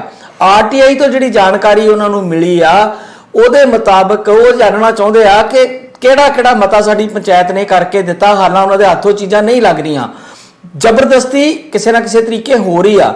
ਹੁਣ ਜਦੋਂ ਮੌਜੂਦਾ ਸਰਕਾਰ ਇਹ ਕਹਿੰਦੀ ਆ ਕਿ ਪੰਚਾਇਤੀ ਰਾਜ ਲਾਗੂ ਕਰਨਾ, ਤੇ ਗ੍ਰਾਮ ਸਭਾ ਜਿਹੜੀ ਆ ਉਹ ਪੰਚਾਇਤ ਤੋਂ ਵੀ ਉੱਪਰ ਹੈ, ਜਿੱਤੇ ਕਿਸੇ ਦਾ ਕੰਟਰੋਲ ਨਹੀਂ ਹੋ ਸਕਦਾ ਸਰਕਾਰੀ ਤੰਤਰ ਦਾ। ਇੱਕ ਮਿਸਾਲ ਸਾਡੇ ਕੋਲ ਝਾਰਖੰਡ ਦੀ ਹੈ ਕਿ ਉੱਥੋਂ ਦੀ ਗ੍ਰਾਮ ਪੰਚਾਇਤ ਨੇ ਆਪਣੇ ਖਣਿਜ ਪਦਾਰਥਾਂ ਨੂੰ ਉੱਜੜਨ ਤੋਂ ਬਚਾਉਣ ਲਈ ਆਪਣੀ ਜ਼ਮੀਨ ਅਕਵਾਇਰ ਨਾ ਹੋਵੇ ਸੁਪਰੀਮ ਕੋਰਟ ਤੱਕ ਲੜਾਈ ਲੜੀ। ਹਾਲਾਂਕਿ ਉਹਦੇ ਵਿੱਚ ਵਾਤਾਵਰਨ ਪ੍ਰੇਮੀ ਤੇ ਕੁਝ ਲੋਕ ਸ਼ਾਮਲ ਸੀਗੇ। ਆਮ ਵਿਚਾਰੇ ਲੋਕ ਤਾਂ ਲੜਾਈ ਲੜ ਹੀ ਨਹੀਂ ਸਕਦੇ ਸੁਪਰੀਮ ਕੋਰਟ ਤੱਕ। ਆਪਾਂ ਜਾਣਦੇ ਹਾਂ ਉੱਥੇ ਵਕੀਲਾਂ ਦੀਆਂ ਕਿੰਨੀਆਂ ਫੀਸਾਂ ਹੁੰਦੀਆਂ, ਕਿੰਨਾ ਕੁਝ ਹੁੰਦਾ। ਸੋ ਸੁਪਰੀਮ ਕੋਰਟ ਦਾ ਇੱਕ ਰੈਫਰੈਂਸ ਡਿਸੀਜਨ ਹੈ, ਮੈਂ ਉਹਦਾ ਹੁਣ ਨੰਬਰ ਤੇ ਮੇਰੇ ਕੋਲ ਹੈ ਨਹੀਂ, ਕਿ ਜਿਹਦੇ ਵਿੱਚ ਉਹਨਾਂ ਕਿਹਾ ਕਿ ਗ੍ਰਾਮ ਪੰਚਾਇਤ ਦੀ ਇੱਛਾ ਜਿਹੜੀ ਆ ਉਹਦੇ ਉੱਤੋਂ ਦੀ ਕੋਈ ਪੰਚਾਇਤ ਦਾ ਮਤਾ ਨਹੀਂ ਹੋ ਸਕਦਾ। ਜਿਹੜੀ ਗ੍ਰਾਮ ਸਭਾ ਆ, ਗ੍ਰਾਮ ਸਭਾ ਦਾ ਮਤਲਬ ਹੈ ਪੂਰਾ ਪਿੰਡ, ਪੂਰੇ ਪਿੰਡ ਦੀ ਸੋਚ, ਤੇ ਜਿਹੜੀ ਪੰਚਾਇਤ ਹੁੰਦੀ ਆ ਉਹ ਇੱਕ ਕਿਸਮ ਦੇ ਅਹਿਲਕਾਰ ਬਣ ਜਾਂਦੇ ਥੋੜੇ ਜਿਹੇ ਲੋਕ, ਔਰ ਉਹ ਲੋਕ ਦਬਾਅ ਥੱਲੇ ਵੀ ਆ ਜਾਂਦੇ ਆ, ਉਹ ਲਾਲਚ ਨਾਲ ਵੀ ਝੁਕ ਜਾਂਦੇ ਆ, ਉਹ ਕਈ ਕਾਰਨਾਂ ਕਰਕੇ ਉਹ ਝੁਕ ਜਾਂਦੇ ਆ, ਔਰ ਉਹ ਲੋਕ ਕਦੀ ਨੁਕਸਾਨ 'ਚ ਨਹੀਂ ਰਹਿੰਦੇ ਜਿਹੜੇ ਸਥਾਨਕ ਹਾਕਮ ਹੁੰਦੇ ਆ। ਸੋ ਇਸ ਕਰਕੇ ਜਿਹੜੇ ਉੱਥੋਂ ਦੇ ਸਧਾਰਨ ਤੇ ਸਥਾਨਕ ਲੋਕ ਨੇ ਉਹ ਇਹਦਾ ਸਖਤ ਵਿਰੋਧ ਕਰ ਰਹੇ ਆ। ਇਹ ਜਿਹੜੀ ਜਗ੍ਹਾ ਅਕਵਾਇਰ ਕੀਤੀ ਹੋਈ ਹੈ, ਇਕੱਲੀ ਇੱਕ ਪਿੰਡ ਦੀ ਨਹੀਂ ਆ, ਇਹਦੇ ਵਿੱਚ ਜਿੱਥੇ ਸੇਖੋਵਾਲ ਪਿੰਡ ਹੈ ਉਹਦੀ ਜ਼ਮੀਨ ਹੈ, ਜਿੱਥੇ ਬਹੁਤੀ ਦਲਿਤ ਲੋਕ ਰਹਿੰਦੇ ਨੇ, ਮਾਸ਼ੀਆਂ ਕਲਾਂ ਦੀ ਜ਼ਮੀਨ ਹੈ, ਪਸ਼ੂ ਪਾਲਣ ਮਹਿਕਮੇ ਦੀ ਇੱਕ ਜ਼ਮੀਨ ਸੀ, ਕਿਉਂਕਿ ਜੰਗਲ ਦੇ ਵਿੱਚ ਪਸ਼ੂਆਂ ਦੀ ਤੇ ਉੱਥੋਂ ਦੇ ਵਾਤਾਵਰਣ ਦੀ ਰਾਖੀ ਵਾਸਤੇ ਸਰਕਾਰਾਂ ਪਹਿਲਾਂ ਉਦਮ ਕਰਦੀਆਂ ਰਹੀਆਂ ਨੇ ਕਿਸੇ ਸਮੇਂ 'ਚ। 416 ਕਿੱਲੇ ਜ਼ਮੀਨ ਪੰਚਾਇਤੀ ਆ, 232 ਕਿੱਲੇ ਜ਼ਮੀਨ ਉੱਥੇ ਰਾਖਵੀਂ ਸੀ ਬੀਜ ਫਾਰਮ ਵਾਸਤੇ, ਕਿਉਂਕਿ ਪੰਜਾਬ ਜਿਹੜਾ ਆ ਉਹ ਖੇਤੀ ਆਧਾਰਿਤ ਸੂਬਾ ਆ। 232 ਕਿੱਲੇ ਜ਼ਮੀਨ ਜਿਹੜੀ ਆ ਉਹ ਵੀ ਅਕਵਾਇਰ ਕੀਤੀ ਗਈ ਆ। 27 ਕਿੱਲੇ ਜ਼ਮੀਨ ਇੱਕ ਹੋਰ ਨਾਲ ਲੱਗਵੀਂ ਥਾਂ ਦੀ ਆ। ਸੋ ਇਹ ਜਿਹੜਾ ਉਜਾੜਾ ਹੋ ਰਿਹਾ, ਇਹ ਪਿੰਡਾਂ ਦੇ ਲੋਕਾਂ ਦੇ ਸਖਤ ਵਿਰੋਧ ਦੇ ਬਾਵਜੂਦ ਹੋ ਰਿਹਾ। ਔਰ ਦੂਸਰੀ ਗੱਲ ਮੈਂ ਤੁਹਾਡੇ ਨਾਲ ਇਹ ਸਾਂਝੀ ਕਰਨੀ ਚਾਹੁੰਦਾ ਹਾਂ ਕਿ ਜਿਹੜੀ ਇੰਡਸਟਰੀ ਆ ਜਾਂ ਜਿਹੜਾ ਕੁਝ ਆਪਾਂ ਨੂੰ ਬੜਾ ਵੱਡਾ ਵਿਕਾਸ ਨਜ਼ਰ ਆ ਰਿਹਾ, ਜਿਹੜੇ ਹਾਈਵੇ ਬਣ ਰਹੇ ਆ ਵੱਡੇ ਵੱਡੇ, ਬਹੁਤ ਸਾਰੇ ਲੋਕ ਬੜੇ ਖੁਸ਼ ਆ ਗਏ, ਸੜਕਾਂ ਬੜੀਆਂ ਵਧੀਆ ਬਣ ਗਈਆਂ, ਟੋਲ ਲੱਗ ਗਿਆ ਤੇ ਕਿਹੜੀ ਗੱਲ ਹੈ ਜੀ। ਆਪਾਂ ਚੰਡੀਗੜ੍ਹ ਜਾਂਦੇ ਆ, 400-500 ਰੁਪਈਆ ਦਿੰਦੇ ਆ, ਜਾਣੇ ਤੇ ਬੜੀ ਤੇਜ਼ ਹੈ ਨਾ, ਬੜੀ ਛੇਤੀ ਪਹੁੰਚਦੇ ਆ। ਉਹਨਾਂ ਲੋਕਾਂ ਨੂੰ ਇਹ ਨਹੀਂ ਪਤਾ ਕਿ ਇਹਦੇ ਪਿੱਛੇ ਕੀ ਆ। ਜਿਹੜਾ ਜਿਹੜੀ ਪੰਜਾਬ ਦੀ ਖੇਤੀ ਆ ਉਹਨੂੰ ਉਜਾੜਨ ਦਾ ਇੱਕ ਰਾਹ ਖੁੱਲਿਆ ਇਹਨਾਂ ਹਾਈਵੇ ਦੇ ਨਾਲ। ਇੱਕ ਤੇ ਜ਼ਮੀਨ ਉਹ ਸਾਰੀ ਦੀ ਸਾਰੀ, ਕਿੰਨੀ ਜ਼ਮੀਨ ਉਹਨਾਂ ਹਾਈਵੇ ਦੇ ਵਿੱਚ ਆ ਗਈ, ਔਰ ਦੂਸਰਾ ਜਿਹੜੀਆਂ ਇਹ ਸੜਕਾਂ ਨੇ ਇਹਨਾਂ ਦੇ ਰਾਹੀਂ ਜਿਹੜਾ ਸਰਮਾਏਦਾਰੀ ਸਿਸਟਮ ਹੈ ਉਹ ਆਪਣੀਆਂ ਮੁਨਾਫੇ ਦੀ ਦੌੜ ਨੂੰ ਪੂਰਾ ਕਰਨ ਲਈ ਕੰਮ ਕਰੂਗਾ, ਜਿਨ੍ਹਾਂ ਦੇ ਵਿੱਚ ਇਕੱਲੇ ਟੋਲ ਪਲਾਜ਼ੇ ਨਹੀਂ ਲੱਗੇ, ਉਹਨਾਂ ਦੇ ਰਾਹੀਂ ਸਾਡਾ ਜਿਹੜਾ ਫੂਡ ਹੈ, ਸਾਡਾ ਜਿਹੜਾ ਇੱਥੋਂ ਦਾ ਵਾਤਾਵਰਨ ਹੈ, ਉਹਨੂੰ ਸਾਰੇ ਨੂੰ ਨਸ਼ਟ ਕੀਤਾ ਜਾਊਗਾ। ਕਿਉਂਕਿ ਜਿਹੜਾ ਕਾਰਪੋਰੇਟ ਹੈ ਉਹਦਾ ਸਿਰਫ ਇੱਕੋ ਹੀ ਧਰਮ ਹੁੰਦਾ, ਮੁਨਾਫਾ। ਤੁਹਾਨੂੰ ਯਾਦ ਹੋਣਾ ਮਨਦੀਪ ਜੀ, ਕੁਝ ਸਾਲ ਪਹਿਲਾਂ ਇੱਥੋਂ ਦਾ ਪਲਾਨ ਕੀਤਾ, ਇੱਕ ਹਾਈਵੇ ਲੰਘਣਾ ਸੀਗਾ, ਨੈਸ਼ਨਲ ਹਾਈਵੇ, ਤੇ ਜਿਹੜਾ ਗ੍ਰੀਨ ਟ੍ਰਿਬਿਊਨਲ ਹੈ ਉਹਦੇ ਤੱਕ ਇਹ ਕੇਸ ਪਹੁੰਚਿਆ ਕਿ ਇੱਥੋਂ ਦਾ ਜੰਗਲ ਕੱਟਿਆ ਜਾਊਗਾ, ਵਾਤਾਵਰਨ ਖਰਾਬ ਹੋਊਗਾ, ਤੇ ਨਾਲ ਦੀ ਨਾਲ ਇਹ ਇੱਥੇ ਇੱਕ ਟੋਲ ਪਲਾਜ਼ਾ ਬਣ ਲੱਗਾ ਸੀ, ਇੱਕ ਜਗ੍ਹਾ ਤੇ ਖਾਸ ਜਗ੍ਹਾ ਤੇ ਟੋਲ ਪਲਾਜ਼ਾ, ਜੰਗਲ ਨੂੰ ਕੱਟ ਕੇ ਏਰੀਆ ਕੱਟਣਾ ਸੀਗੇ, ਦਰਖਤ ਕੱਟ ਰਹੇ ਸੀ। ਉਹਦੇ ਉੱਤੇ ਜਿਹੜਾ ਟ੍ਰਿਬਿਊਨਲ ਹੈ ਉਹਨੇ ਸਿੱਧੇ ਤੌਰ ਤੇ ਰੋਕ ਲਾ ਦਿੱਤੀ, ਕਿਉਂਕਿ ਟੋਲ ਪਲਾਜ਼ਾ ਨਹੀਂ ਸੀ ਬਣ ਸਕਦਾ, ਇਸ ਕਰਕੇ ਉਹ ਸੜਕ ਹੀ ਨਹੀਂ ਬਣੀ। ਸੜਕ ਤਾਂ ਬਣੂਗੀ ਜੇ ਟੋਲ ਪਲਾਜ਼ਾ ਬਣੂਗਾ, ਟੋਲ ਪਲਾਜ਼ਾ ਬਣੂਗਾ ਤੇ ਉਹਨਾਂ ਲੋਕਾਂ ਨੂੰ ਮੁਨਾਫਾ ਹੋਏਗਾ ਜਿਹੜੇ ਲੋਕਾਂ ਨੇ ਸੜਕ ਬਣਾਈ ਆ, ਲੋਕਾਂ ਦੀ ਲੁੱਟ ਹੋਏਗੀ ਉਸ ਇਲਾਕੇ ਦੀ। ਜੋ ਇਹ ਸਾਰਾ ਕੁਝ ਜਿਹੜਾ ਜੁੜਿਆ ਹੋਇਆ ਤੰਤਰ ਹੈ, ਆਪਾਂ ਆਉਣੇ ਆ ਪੋਲੀਟੀਕਲ ਪਾਰਟੀਆਂ ਤੇ ਵੀ ਕੀ ਕਰਦੀਆਂ ਨੇ, ਇਹ ਕਿਤੇ ਨਾ ਕਿਤੇ ਜਿੱਥੇ ਭਾਰਤ ਸਾਰਾ ਸੇਲ ਤੇ ਲਾਇਆ ਹੋਇਆ ਕੇਂਦਰ ਦੀ ਸਰਕਾਰ ਨੇ, ਸੂਬਾ ਸਰਕਾਰਾਂ ਵੀ ਪਿੱਛੇ ਨਹੀਂ। ਔਰ ਕੈਪਟਨ ਵਰਗੇ ਬੰਦੇ ਜਾਂ ਸੁਖਬੀਰ ਬਾਦਲ ਵਰਗੇ ਬੰਦੇ ਜਿਹੜੇ ਖੁਦ ਉਦਯੋਗਪਤੀ ਨੇ ਜਾਂ ਰਾਜੇ ਮਹਾਰਾਜੇ ਨੇ, ਉਹਨਾਂ ਨੂੰ ਇਹਨਾਂ ਚੀਜ਼ਾਂ ਨਾਲ ਕੋਈ ਫਰਕ ਜਿਹੜਾ ਉਹ ਨਹੀਂ ਪੈਂਦਾ ਕਿ ਆਮ ਲੋਕਾਂ ਦਾ ਉਜਾੜਾ ਹੁੰਦਾ ਤੇ ਹੋਵੇ, ਪੰਜਾਬ ਜਾਵੇ ਟੱਠੇ ਖੂਹ 'ਚ, ਸਾਡੀਆਂ ਪੁਸ਼ਤ ਦਰ ਪੁਸ਼ਤ ਜਿਹੜੀਆਂ ਜਾਇਦਾਦਾਂ ਨੇ ਉਹ ਬਚੀਆਂ ਰਹਿਣ ਤੇ ਬਣ ਜਾਣ। ਆਪ ਤੇ ਇਹ ਰਜਵਾੜਿਆਂ ਨੇ ਜਿਹੜੀਆਂ ਨੈਸ਼ਨਲ ਪ੍ਰਾਪਰਟੀ ਡਿਕਲੇਅਰ ਕੀਤੀਆਂ ਹੋਈਆਂ ਚੀਜ਼ਾਂ ਸੀਗੀਆਂ, ਤੁਸੀਂ ਪਟਿਆਲੇ ਰਹਿੰਦੇ ਹੋ, ਪਟਿਆਲੇ ਬਾਰੇ ਜਾਣਦੇ ਹੋ, PWD ਦਾ ਦਫ਼ਤਰ ਹੁੰਦਾ ਸੀ ਜਿੱਥੇ ਕਦੀ ਕੈਪਟਨ ਸਾਹਿਬ ਕਸੀਨੋ ਬਣਾਉਣਾ ਚਾਹੁੰਦੇ ਸੀ, 12 ਦਰੀ 'ਚ ਬਹੁਤ ਸਾਰੀਆਂ ਬਿਲਡਿੰਗਾਂ ਨੇ, ਉਹ ਸਾਰੀਆਂ ਹੌਲੀ ਹੌਲੀ ਇੱਥੇ ਆ ਲਈਆਂ ਇਹਨਾਂ ਲੋਕਾਂ ਨੇ, ਜਿਹੜੀ ਨੈਸ਼ਨਲ ਪ੍ਰਾਪਰਟੀ ਡਿਕਲੇਅਰ ਹੋਈ ਸੀਗੀ। ਤੇ ਦੂਜੇ ਪਾਸੇ ਜਿਹੜੇ 3-3 ਕਿੱਲਿਆਂ ਵਾਲੇ 2-2 ਕਿੱਲੇ ਵਾਲੇ ਸਧਾਰਨ ਕਿਸਾਨ ਆ, ਉਹਨਾਂ ਦੇ ਜਿਉਣ ਦਾ ਹੱਕ ਖੋਇਆ ਜਾ ਰਿਹਾ।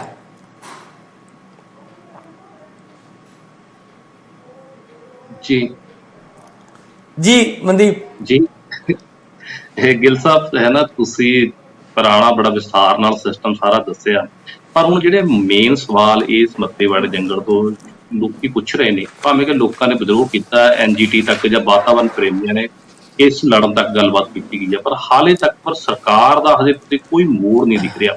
ਸਰਕਾਰ ਨੇ ਇਹ ਪੱਖ ਰੱਖ ਰਹੀ ਹੈ ਵੀ ਸਾਨੂੰ 1000 ਏਕੜ ਜ਼ਮੀਨ ਇਕੱਠੀ ਚਾਹੀਦੀ ਸੀ, ਜਿਹੜੀ ਕਿ ਸਾਨੂੰ ਮੱਤੇਵਾੜਾ ਲਾਗੇ ਮਿਲ ਰਹੀ ਆ, ਪਰ ਇਸ ਤੋਂ ਇਲਾਵਾ ਹੋਰ ਇਹਦਾ ਬਦਲ ਕੀ ਆ ਕਿ ਜੰਗਲ ਤੋਂ ਇਲਾਵਾ ਪੰਜਾਬ ਦੇ ਵਿੱਚ ਕਿਤੇ ਇਕੱਠੀ ਜ਼ਮੀਨ ਨਹੀਂ, ਕਿ ਪੰਚਾਇਤੀ ਜ਼ਮੀਨਾਂ ਅੰਦਰ ਖਾਤੇ ਕਾਰਪੋਰੇਟ ਨੂੰ ਦੇਣ ਦੇ ਅਦਾਰੇ ਤਾਂ ਨਹੀਂ, ਕਿ ਕਾਰਪੋਰੇਟ ਨਾਲ ਕੀ ਸਮਝੌਤੇ ਹੋਏ ਨੇ। ਇਹ ਜਿਹੜੀਆਂ ਅੰਦਰੂਨੀ ਗੱਲਾਂ ਨੇ ਸਰਕਾਰ ਨੂੰ ਲੋਕਾਂ ਨਾਲ ਸਾਂਝੀਆਂ ਕਰਨੀਆਂ ਪੈਣਗੀਆਂ, ਕਿਉਂਕਿ ਇੱਕ ਪਾਸੇ ਤਾਂ ਸਰਕਾਰ ਇੱਕ ਗਠਨ ਬੋਰਡ ਬਣਵਾਉਣ ਦੀ ਹੁਣ ਕੋਸ਼ਿਸ਼ ਕਰ ਰਹੀ ਹੈ ਵੀ ਜਿਹੜੇ ਸਰਕਾਰ ਨੂੰ ਐਡਵਾਈਜ਼ਰੀ ਦਊਗਾ, ਪਰ ਜਿਹੜੇ ਲੋਕ ਸਰਕਾਰ ਨੂੰ ਆਪਣੀ ਗੱਲ ਰੱਖ ਰਹੇ ਨੇ ਸਰਕਾਰ ਉਹ ਗੱਲ ਨਹੀਂ ਸੁਣ ਰਹੀ।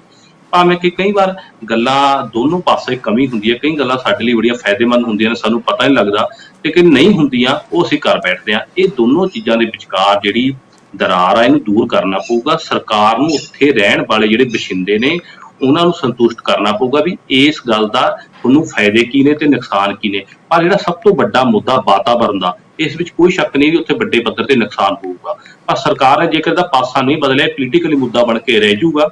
ਤੇ ਇਸ ਤੋਂ ਅੱਗੇ ਜਿਹੜੇ ਪੰਜਾਬ ਦੇ ਮੇਨ ਮੁੱਦੇ ਨੇ ਬੇਰੁਜ਼ਗਾਰੀ, ਉਸ ਤੇ ਫਿਰ ਨਾ ਫਿਰ ਲੋਕ ਭਟਕ ਜਾਣਗੇ, ਕਿਉਂਕਿ ਸਾਡੇ ਮੇਨ ਮੁੱਦੇ ਬੇਰੁਜ਼ਗਾਰੀ ਆ ਤੇ ਸਰਕਾਰ ਇਸੇ ਮੁੱਦੇ ਨੂੰ ਲੈ ਕੇ ਇਹ ਗੱਲ ਕਰ ਰਹੀ ਆ ਵੀ ਅਸੀਂ ਬੇਰੁਜ਼ਗਾਰੀ ਦੂਰ ਕਰ ਲਈ, ਇੱਥੇ ਵੱਡੇ ਵੱਡੇ ਪ੍ਰੋਜੈਕਟ ਲੈ ਕੇ ਆ ਰਹੇ ਆ। ਪਰ ਇਹ ਦੇਖਣਾ ਪਊਗਾ ਵੀ ਇਹ ਪ੍ਰੋਜੈਕਟ ਲੋਕਾਂ ਦੀ ਬੇਰੁਜ਼ਗਾਰੀ ਲਈ ਨੇ ਮੇਨ, ਜਾਂ ਫਿਰ ਅੰਦਰ ਖਾਤੇ ਇਹ ਕਾਰਪੋਰੇਟ ਨੂੰ ਸਹੂਲਤ ਦੇਣ ਵਾਲੇ ਨੇ, ਜਾਂ ਫਿਰ ਪੰਜਾਬ ਦੇ ਜਿਹੜਾ ਮੇਨ ਖੇਤੀਬਾੜੀ ਦਾ ਧੰਦਾ ਜਾਂ ਉਹਨੂੰ ਢਾਹ ਲਾਉਣ ਵਾਲੇ ਨੇ। ਇਹ ਸਾਨੂੰ ਸਮਾਂ ਹੀ ਦੱਸੂਗਾ। ਜੀ ਗਿਲ ਸਾਹਿਬ। ਮਨਦੀਪ, ਥੋੜੀ ਜਿਹੀ ਹੋਰ ਜਾਣਕਾਰੀ ਆਪਾਂ ਸਾਂਝੀ ਕਰ ਲਈਏ ਆਪਣੇ ਦਰਸ਼ਕਾਂ ਦੇ ਨਾਲ। ਉਹ ਇਹ ਆ ਕਿ 1992 ਦੇ ਵਿੱਚ 1992 ਨਹੀਂ 2002 ਦੇ ਵਿੱਚ ਇੱਕ ਐਕਟ ਬਣਿਆ ਸੀ ਜਿਹਨੂੰ ਕੈਂਪਾ ਐਕਟ ਕਹਿੰਦੇ ਆ, ਜਿਹੜਾ ਫੋਰੈਸਟ ਨਾਲ ਸੰਬੰਧਿਤ ਹੈ। ਉਹ ਇੱਕ ਐਸਾ ਐਕਟ ਆ ਜਿਹਦੇ ਵਿੱਚ ਕਿਹਾ ਜਾਂਦਾ ਹੈ ਕਿ ਇੱਕ ਵੀ ਦਰਖਤ ਜਿਹੜਾ ਉਹ ਕੱਟਿਆ ਨਹੀਂ ਜਾਣਾ ਚਾਹੀਦਾ ਜਿਹਦੇ ਨਾਲ ਵਾਤਾਵਰਨ ਨੂੰ ਨੁਕਸਾਨ ਪਹੁੰਚੇ। ਪਰ ਜੇਕਰ ਕੋਈ ਇਦਾਂ ਦੀ ਮਜਬੂਰੀ ਬਣੀ ਜਾਂਦੀ ਹੈ, ਜਿੱਦਾਂ ਤੁਸੀਂ ਦੱਸ ਰਹੇ ਹੋ ਕਿ ਪੰਜਾਬ 'ਚ ਕੋਈ ਜਗ੍ਹਾ ਹੀ ਨਹੀਂ ਮਿਲ ਰਹੀ, ਪਹਿਲੀ ਗੱਲ ਤੇ ਇਹ ਆ ਕਿ ਕੋਈ ਜ਼ਰੂਰੀ ਨਹੀਂ ਗਿਆ ਕਿ ਟੈਕਸਟਾਈਲ ਇੰਡਸਟਰੀ 1000 ਏਕੜ 'ਚ ਇੱਕੋ ਜਗ੍ਹਾ ਲੱਗੀ ਜਾਵੇ।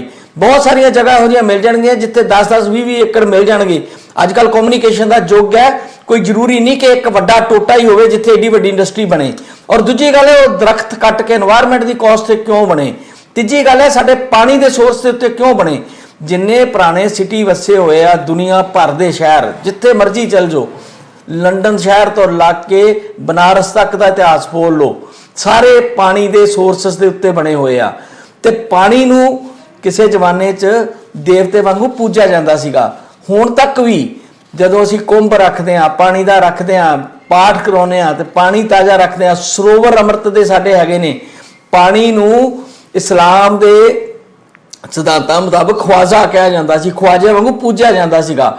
ਔਰ ਬਹੁਤ ਸਾਰੇ ਖੇਤੀ ਨਾਲ ਸੰਬੰਧਿਤ ਇਹੋ ਜਿਹੇ ਕੰਮ ਨੇ, ਜਦੋਂ ਵਾਢੀ ਪੈਂਦੀ ਸੀ ਜਾਂ ਕੁਝ ਹੋਰ ਵੱਡਾ ਕੰਮ ਹੁੰਦਾ ਸੀ ਜਿਹਨੂੰ ਅਸੀਂ ਕਹਿੰਦੇ ਮੰਗ ਪਾ ਕੇ ਇਕੱਠੇ ਹੋ ਕੇ ਲੋਕ ਕੰਮ ਕਰਦੇ ਸੀਗੇ, ਤੇ ਪਹਿਲੋਂ ਖਵਾਜੇ ਦੀ ਪੂਜਾ ਕੀਤੀ ਜਾਂਦੀ ਸੀ। ਯਾਨੀ ਕਿ ਆਪਣੇ ਨੈਚੁਰਲ ਰਿਸੋਰਸਿਸ ਜਿਹੜੇ ਆ ਉਹਨਾਂ ਨੂੰ ਬਚਾ ਕੇ ਰੱਖਣ ਦੀ ਗੱਲ ਕੀਤੀ ਜਾਂਦੀ ਸੀ। ਉਹ ਵੱਖਰੀ ਗੱਲ ਹੈ ਕਿ ਅਸੀਂ ਉਹਨਾਂ ਨੂੰ ਅੱਜ ਕੱਲ੍ਹ ਅੰਧ ਵਿਸ਼ਵਾਸ ਕਹਿੰਦੇ ਆ, ਪਰ ਉਹਨਾਂ ਲੋਕਾਂ ਨੇ ਆਪਣੇ ਰਿਸੋਰਸਿਸ ਨੂੰ ਬਚਾ ਕੇ ਰੱਖਣ ਲਈ ਕੁਝ ਐਸੀਆਂ ਮਨੌਤਾਂ ਬਣਾ ਲਈਆਂ ਕਿ ਅਸੀਂ ਇਸ ਚੀਜ਼ਾਂ ਨੂੰ ਖਰਾਬ ਨਹੀਂ ਹੋਣ ਦੇਣਾ। ਫਿਰ ਇਦਾਂ ਲੱਗਦਾ ਹੈ ਕਿ ਸਾਡੇ ਤੋਂ ਅੱਧੀ ਸਦੀ ਵਾਲੇ ਲੋਕ, ਪਹਿਲਾਂ ਵਾਲੇ, ਸਾਡੇ ਤੋਂ ਮਾਨਸਿਕ ਤੌਰ ਤੇ ਉਹਨਾਂ ਦਾ ਵਿਕਾਸ ਕਿਤੇ ਜ਼ਿਆਦਾ ਸੀਗਾ। ਅਸੀਂ ਆਪਣੇ ਆਪ ਨੂੰ ਸਾਇੰਸ ਦੇ ਯੁੱਗ ਦੇ ਲੋਕ ਕਹਿ ਰਹੇ ਹਾਂ ਤੇ ਅਸੀਂ ਵਿਕਾਸ ਦੇ ਨਾਂ ਤੇ ਵਿਨਾਸ਼ ਜਿਹੜਾ ਕਰੀ ਜਾ ਰਹੇ ਹਾਂ। ਉਹ ਬੜਾ ਖਤਰਨਾਕ ਰੁਝਾਨ ਹੈ ਜਿਹਦੇ ਬਾਰੇ ਸਾਨੂੰ ਸਾਰਿਆਂ ਨੂੰ ਚਿੰਤਾ ਕਰਨੀ ਚਾਹੀਦੀ ਆ। ਮੇਰੇ ਕੋਲ ਹੋਰ ਵੀ ਡਾਟਾ ਹੈ ਜੀ ਜਿਹੜਾ ਕੈਂਪਾ ਐਕਟ ਦੇ ਥੱਲੇ ਹੈ, ਤੁਸੀਂ ਆਪਣੀ ਗੱਲ ਕਰ ਲਓ, ਮੈਂ ਫਿਰ ਉਹ ਤੁਹਾਡੇ ਨਾਲ ਸਾਂਝਾ ਕਰਦਾ। ਗਿਲ ਸਾਹਿਬ, ਇਹੀ ਆ, ਦੇਖੋ ਕਿਤੇ ਵੀ ਜਦੋਂ ਵੀ ਵਿਕਾਸ ਹੋਊਗਾ ਤੇ ਪੋਲਿਊਸ਼ਨ ਤਾਂ ਵਧੂਗਾ। ਕੋਈ ਵੀ ਦੇਸ਼ ਆ, ਭਾਵੇਂ ਤੁਸੀਂ ਵਿਕਾਸਸ਼ੀਲ ਦੇਸ਼ਾਂ 'ਚ ਰਹਿੰਦੇ ਹੋ, ਜਿੱਥੇ ਵੀ ਵਿਕਾਸ ਹੋਊਗਾ ਤੇ ਪ੍ਰਦੂਸ਼ਣ ਦਾ ਵਧਣਾ। ਪਰ ਪ੍ਰਦੂਸ਼ਣ ਦੇ ਨਾਂ ਤੇ ਲੋਕਾਂ ਦੇ ਜਿਹੜੇ ਨਿੱਜੀ ਸਰੋਤ ਨੇ ਉਹਨਾਂ ਤੇ ਹਮਲਾ ਹੋਣਾ ਜਾਂ ਲੋਕਾਂ ਨੂੰ ਦਰਕਿਨਾਰ ਕਰ ਦੇਣਾ। ਆਮ ਬੰਦਾ, ਜਿਵੇਂ ਤੁਸੀਂ ਦੱਸਿਆ ਸੀ ਵੀ ਇੱਕ ਬੰਦਾ 2-3 ਕਿੱਲਿਆਂ ਦੇ ਪਿਛਲੇ ਜਿਹਨੇ ਆਪਣੀ ਜ਼ਮੀਨ ਆਬਾਦ ਕੀਤੀ ਹੈ ਜਾਂ ਉਹਨੂੰ ਪ੍ਰੈਸ਼ਰ ਪਾ ਕੇ ਉਹਦੀ ਜ਼ਮੀਨ ਲੈ ਲੈਣੀ, ਉਹਨੂੰ ਬਦਲਵਾ ਪ੍ਰਬੰਧ ਕੀ ਆ, ਉਹਦੇ ਰੋਜੀ ਰੋਟੀ ਦਾ ਕੀ ਪ੍ਰਬੰਧ ਆ। ਤਾਂ ਇਹ ਗੱਲਾਂ ਦੇ ਸਾਰੇ ਜਵਾਬ ਸਰਕਾਰ ਨੂੰ, ਲੋਕਾਂ ਨੂੰ ਦੇਣੇ ਪੈਣਗੇ। ਦੂਜੀ ਜਿਹੜੀ ਤੁਸੀਂ ਗੱਲ ਕਰ ਰਹੇ ਸੀ ਦਰਖਤ ਕੱਟਣ ਦੀ, ਕਿਉਂਕਿ ਜਿਹੜਾ ਬਠਿੰਡਾ ਤੋਂ ਲੈ ਕੇ ਚੰਡੀਗੜ੍ਹ ਤੱਕ ਹਾਈਵੇ ਬਣਿਆ, ਉੱਥੇ ਕਿੰਨੇ ਕੁ ਦਰਖਤ ਕੱਟੇ ਗਏ, ਬੜੇ NGT ਤੱਕ ਵੀ ਮਾਮਲਾ ਗਿਆ, ਬੜੇ ਮੁੱਦੇ ਵੀ ਉਠਾਏ, ਪਰ ਉਸਦਾ ਕੀ ਹੱਲ ਹੋਇਆ? ਕਿਉਂਕਿ ਜਦੋਂ ਤੱਕ ਸਿਰਫ ਗੱਲਾਂ ਤੱਕ ਸੀਮਤ ਰਹਿਣਗੀਆਂ ਸਰਕਾਰਾਂ, ਜਿਹੜੇ ਇਹ ਮਸਲੇ ਨੇ ਜਾਂ ਕੋਟਾਂ ਤੱਕ ਰਹਿਣਗੇ, ਜਿਹੜਾ ਜ਼ਮੀਨੀ ਪੱਧਰ ਤੇ ਉਹਦਾ ਕੰਮ ਨਹੀਂ ਹੋਊਗਾ, ਸਾਡੇ ਮਸਲੇ ਜਿਉਂਦੇ ਤਿਉਂ ਬਣੇ ਰਹਿਣਗੇ। ਜ਼ਿਆਦਾਤਰ ਬੇਰੁਜ਼ਗਾਰੀ ਦੇ ਨਾਂ ਤੇ ਵੱਡੀਆਂ ਫੈਕਟਰੀਆਂ ਲਾਈਆਂ ਜਾਂਦੀਆਂ ਨੇ, ਉਹਨਾਂ ਦੇ ਵਿੱਚ ਵੱਡੀ ਫੈਕਟਰੀਆਂ ਦੇ ਵਿੱਚ ਪੰਜਾਬ ਦੇ ਕਿੰਨੇ ਕੁ ਬੰਦੇ ਕੰਮ ਕਰਦੇ ਨੇ? ਵੱਡੇ ਆਫੀਸਰ ਸਾਰੇ ਆਲੇ ਦੁਆਲੇ ਦੀਆਂ ਆਪਣੇ ਸਟੇਟਾਂ ਦੇ ਨੇ ਜਾਂ ਫਿਰ ਫੋਰਨ ਤੋਂ ਨੇ। ਉਹ ਪੰਜਾਬੀਅਤ ਦਾ ਕੀ ਉੱਥੇ 80% ਰਾਖਵਾਂਕਰਨ ਹੋਊਗਾ ਜਾਂ ਉਹਨਾਂ ਦੇ 50% ਉੱਥੇ ਨੌਜਵਾਨ ਮੌਕੇ ਦੇ ਰੱਖੇ ਜਾਣਗੇ? ਇਹ ਚੀਜ਼ਾਂ ਜਿਹੜੀ ਬੜੀਆਂ ਸਰਕਾਰ ਨੂੰ ਸਿੱਧੇ ਤੌਰ ਤੇ ਸਪਸ਼ਟ ਕਰਨੀਆਂ ਹੋਣਗੀਆਂ ਜਾਂ ਲੋਕਾਂ ਨਾਲ ਐਗਰੀਮੈਂਟ ਕਰਨੇ ਹੋਣਗੇ। ਨਹੀਂ ਤਾਂ ਇਹ ਆਮ ਲੋਕਾਂ ਨੂੰ ਤਾਂ ਇਸ ਗੱਲਾਂ ਦਾ ਪਤਾ ਹੀ ਨਹੀਂ ਲੱਗਣਾ ਜਦੋਂ ਤੱਕ ਇਹ ਚੀਜ਼ਾਂ ਬਣ ਜਾਣਗੀਆਂ। ਸਾਡਾ ਅੱਧਾ ਜੂਸ ਤਾਂ ਬਾਹਰ ਚਲਿਆ ਜਾਊਗਾ। ਇੱਥੇ ਹੁਣ ਜਿਹੜੇ ਪੁਰਾਣੇ ਬੰਦੇ ਨੇ ਉਹ ਕੀ ਇੱਥੇ ਫੈਕਟਰੀਆਂ ਦੇ ਵਿੱਚ ਕੰਮ ਕਰਨਗੇ, ਤੇ ਉਸ ਦੇ ਨਾਲ ਜਿਹੜੇ ਸਾਡੇ ਵਾਤਾਵਰਨ ਦੇ ਵਿੱਚ ਵਿਗਾੜ ਹੋਊਗਾ, ਜਿਹੜੇ ਪੰਛੀ ਨੇ ਸਾਡੇ, ਜਿਹੜੇ ਪ੍ਰਜਾਤੀਆਂ ਨੇ ਅਲੋਪ ਹੋ ਰਹੀਆਂ ਨੇ, ਉਹਨਾਂ ਦਾ ਕੀ ਬਣੂਗਾ। ਗਿੱਲ ਸਾਹਿਬ, ਤੁਸੀਂ ਜਾਣਦੇ ਹੋ ਕਿ ਆਪਣਾ ਲੁਧਿਆਣੇ ਦੇ ਬੜੇ ਫੈਕਟਰੀ ਇੰਡਸਟਰੀ ਵੱਡੀ ਜ਼ਿਆਦਾ, ਉਸ ਕਰਕੇ ਜਿਹੜਾ ਇਹ ਆਲੇ ਦੁਆਲੇ ਜੰਗਲ ਆ ਉੱਥੇ ਇੱਕ ਲਾਈਫ ਲਾਈਨ ਦੇ ਤੌਰ ਤੇ ਵੀ ਇਹ ਦੇਖਿਆ ਜਾਂਦਾ ਕਿ ਜਿਹੜਾ ਕਿ ਵਾਤਾਵਰਨ ਦੇ ਵਿੱਚ ਜਿਹੜਾ ਪੋਲਿਊਸ਼ਨ ਹੋ ਰਿਹਾ ਉਹਨੂੰ ਸੁਧਾਰਿਆ ਜਾਂਦਾ। ਜੇਕਰ ਉੱਥੇ ਦਰਖਤ ਕੱਟੇ ਜਾਣਗੇ, ਫਿਲਹਾਲ ਸਰਕਾਰ ਤਾਂ ਇਹ ਦਾਅਵਾ ਕਰ ਰਹੀ ਹੈ ਵੀ ਉੱਥੇ ਦਰਖਤ ਨਹੀਂ ਕੱਟੇ ਜਾਣਗੇ, ਪਰ ਫਿਰ ਵੀ ਇਹ ਮੌਕੇ ਦੀ ਗੱਲ ਹੈ। ਇੱਕ ਪੋਲਿਊਸ਼ਨ ਲੁਧਿਆਣੇ ਤੋਂ ਹੋ ਰਿਹਾ ਤੇ ਇੱਕ ਨਵੀਂ ਸਿਸਟਮ ਜਿਹੜਾ ਸ਼ੁਰੂ ਹੋਊਗਾ ਉੱਥੇ ਹੋਊਗਾ, ਤੇ ਉੱਥੋਂ ਲੋਕਾਂ ਦਾ ਰਹਿਣਾ ਬਿਲਕੁਲ ਹੀ ਦੁਸ਼ਵਾਰ ਹੋ ਜਾਊਗਾ। ਜੀ ਗਿੱਲ ਸਾਹਿਬ। ਮਨਦੀਪ ਜੀ, ਜੇ ਸਰਕਾਰ ਦੇ ਦਾਅਵਿਆਂ ਤੇ ਆਪਾਂ ਯਕੀਨ ਕਰ ਲਈਏ ਤੇ ਫਿਰ ਅਸੀਂ ਇਸ ਦਸ਼ਾ 'ਚ ਨਾ ਹੁੰਦੇ ਜਿੱਥੇ ਅਸੀਂ ਪਹੁੰਚ ਗਏ ਹਾਂ। ਜਿਹੜੀ ਵੀ ਸਰਕਾਰ, ਚਾਹੇ ਉਹ ਕੈਪਟਨ ਦੀ ਹੋਵੇ, ਚਾਹੇ ਸੁਖਬੀਰ ਬਾਦਲ ਦੀ ਹੋਣ, ਜਾਂ ਭਗਵੰਤ ਮਾਨ ਦੇ ਨਾਂ ਦੇ ਉੱਤੇ ਕੇਂਦਰ ਵੱਲੋਂ ਕੋਈ ਇਸ ਤਰ੍ਹਾਂ ਦਾ ਜਿਹੜਾ ਸਾਡੇ ਤੇ ਥੋਪੇ ਜਾ ਰਹੇ ਕਾਨੂੰਨ ਆ, ਉਹ ਅਗਰ ਅਸੀਂ ਵਿਰੋਧ ਨਹੀਂ ਕਰਾਂਗੇ ਤਾਂ ਭਗਵੰਤ ਮਾਨ ਦੀ ਨਹੀਂ, ਭਾਵੇਂ ਜੋ ਮਰਜ਼ੀ ਇਨਕਲਾਬ ਲਈ ਆਉਣ, ਉਹ ਨਹੀਂ ਕਰ ਪਾਉਣਗੇ, ਕਿਉਂਕਿ ਉਹਨਾਂ ਦਾ ਯੂ ਟਰਨ ਆਪਾਂ ਵੇਖ ਲਿਆ। ਤੁਸੀਂ ਹੁਣੇ ਸ਼ੁਰੂ 'ਚ ਹੀ ਗੱਲ ਕੀਤੀ ਆ ਕਿ ਇਹਨਾਂ ਦੇ ਬਿਆਨ ਸਾਡੇ ਸਾਹਮਣੇ ਸੀਗੇ। ਔਰ ਥੋੜੀ ਜਿਹੀ ਕਰੈਕਸ਼ਨ ਮੈਂ ਕਰਦਿਆਂ, 3-4 ਦਿਨ ਬਾਅਦ ਜਦੋਂ ਇਹ ਮਤਾ ਪਿਆ ਵਾ ਅਸੈਂਬਲੀ ਦੇ ਵਿੱਚ, ਅਸੈਂਬਲੀ 'ਚ ਤੁਹਾਨੂੰ ਯਾਦ ਹੋਣਾ ਮਤਾ ਪਾਇਆ ਗਿਆ ਕਿ ਜ਼ਮੀਨ ਅਸੀਂ ਐਕਵਾਇਰ ਕਰਨ ਜਾ ਰਹੇ ਹਾਂ, ਤੇ ਉਹਦੇ ਵਿਰੋਧ ਵਿੱਚ ਸੰਤ ਸੀਚੇਵਾਲ ਹੋਰਾਂ ਦਾ ਇੱਕ ਬਿਆਨ ਜ਼ਰੂਰ ਆ ਗਿਆ ਕਿ ਅਸੀਂ ਇੱਕ ਵੀ ਦਰਖਤ ਨਹੀਂ ਕੱਟਣ ਦੇਵਾਂਗੇ। ਗ੍ਰੀਨ ਟ੍ਰਿਬਿਊਨਲ ਦੇ ਕੋਲ ਇਹ ਮਾਮਲਾ ਆ ਤੇ ਉਸ ਪੰਜਾਬ ਦੇ ਵਾਤਾਵਰਨ ਦਾ ਨੁਕਸਾਨ ਨਹੀਂ ਹੋਣ ਦੇਗਾ। ਬਾਕੀ ਅਸੀਂ ਜਿਹੜੇ ਵਾਤਾਵਰਨ ਪ੍ਰੇਮੀ ਆ, ਅਸੀਂ ਇੱਕ ਵੀ ਦਰਖਤ ਨਹੀਂ ਕੱਟਣ ਦਾਂਗੇ। ਇਹ ਮੁਹਿੰਮ ਬਣੇਗੀ ਜੇ ਅਸੀਂ ਕਿਸਾਨ ਜਥੇਬੰਦੀਆਂ ਦੇ ਨਾਲ ਜੁੜ ਕੇ ਐਡੇ ਵੱਡੇ ਕਾਨੂੰਨ ਵਾਪਸ ਕਰਾ ਸਕਦੇ ਹਾਂ। ਤੇ ਇਹ ਕੋਈ ਵੱਡੀ ਗੱਲ ਨਹੀਂ ਕਿ ਅਸੀਂ ਇਹ ਜੰਗਲ ਨੂੰ ਬਚਾਉਣ ਲਈ ਜੇ ਲਾਮਬੰਦ ਹੋ ਜਾਈਏ ਤੇ ਸਰਕਾਰਾਂ ਨੂੰ ਆਪਣੇ ਫੈਸਲੇ ਵਾਪਸ ਲੈਣੇ ਪੈਣਗੇ।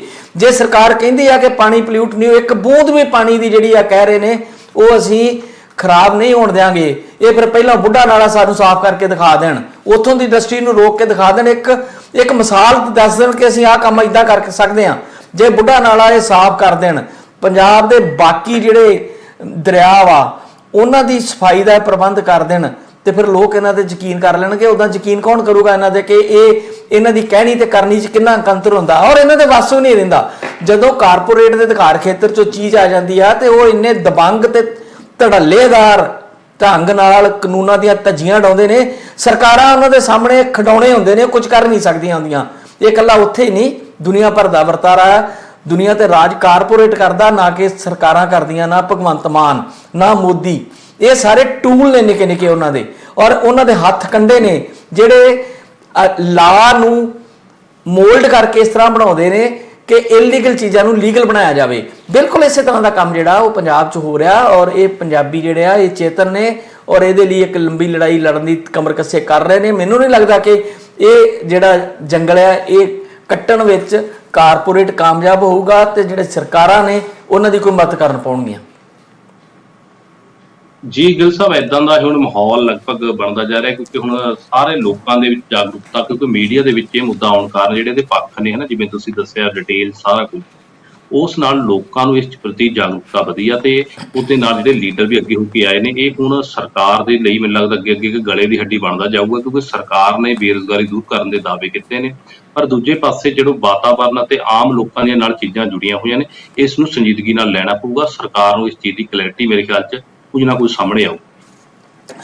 ਅੱਛਾ ਮਨਦੀਪ ਜੀ, ਵੈਸੇ ਤਾਂ ਸਾਰੇ ਪੰਜਾਬੀਆਂ ਨੂੰ, ਸਾਰੇ ਲੋਕਾਂ ਨੂੰ ਹੀ ਜਾਣਕਾਰੀ ਹੈ ਜਿਹੜੀ ਉਹ ਲੈਣੀ ਚਾਹੀਦੀ ਆ, ਪਰ ਸਾਡੇ ਪੱਤਰਕਾਰ ਭਾਈਚਾਰੇ ਨੂੰ ਘੱਟੋ ਘੱਟ, ਜਿਹੜੇ ਲੋਕ ਅਸੀਂ ਸਕਰੀਨ ਤੇ ਆ ਕੇ ਬੈਠਦੇ ਹਾਂ, ਅਖਬਾਰਾਂ ਲਈ ਕੰਮ ਕਰਦੇ ਹਾਂ ਜਾਂ ਕੁਝ ਵੀ ਕਰਦੇ ਹਾਂ, ਉਹਨਾਂ ਨੂੰ ਜਿਹੜਾ ਇਹ ਕੈਂਪਾ ਲਾ ਵਾ ਉਹ ਜ਼ਰੂਰ ਪੜ੍ਹ ਲੈਣਾ ਚਾਹੀਦਾ। ਜੰਗਲ ਨਾਲ ਸੰਬੰਧਿਤ ਉਹਦੀ ਡੈਫੀਨੇਸ਼ਨ ਹੀ ਪੜ੍ਹ ਲੈਣ ਤੇ ਉਹ 'ਚੋਂ ਬੜਾ ਕੁਝ ਲੱਭ ਜਾਂਦਾ, ਬੜਾ ਕੁਝ ਉਹ ਤੋਂ ਮਿਲ ਜਾਂਦਾ।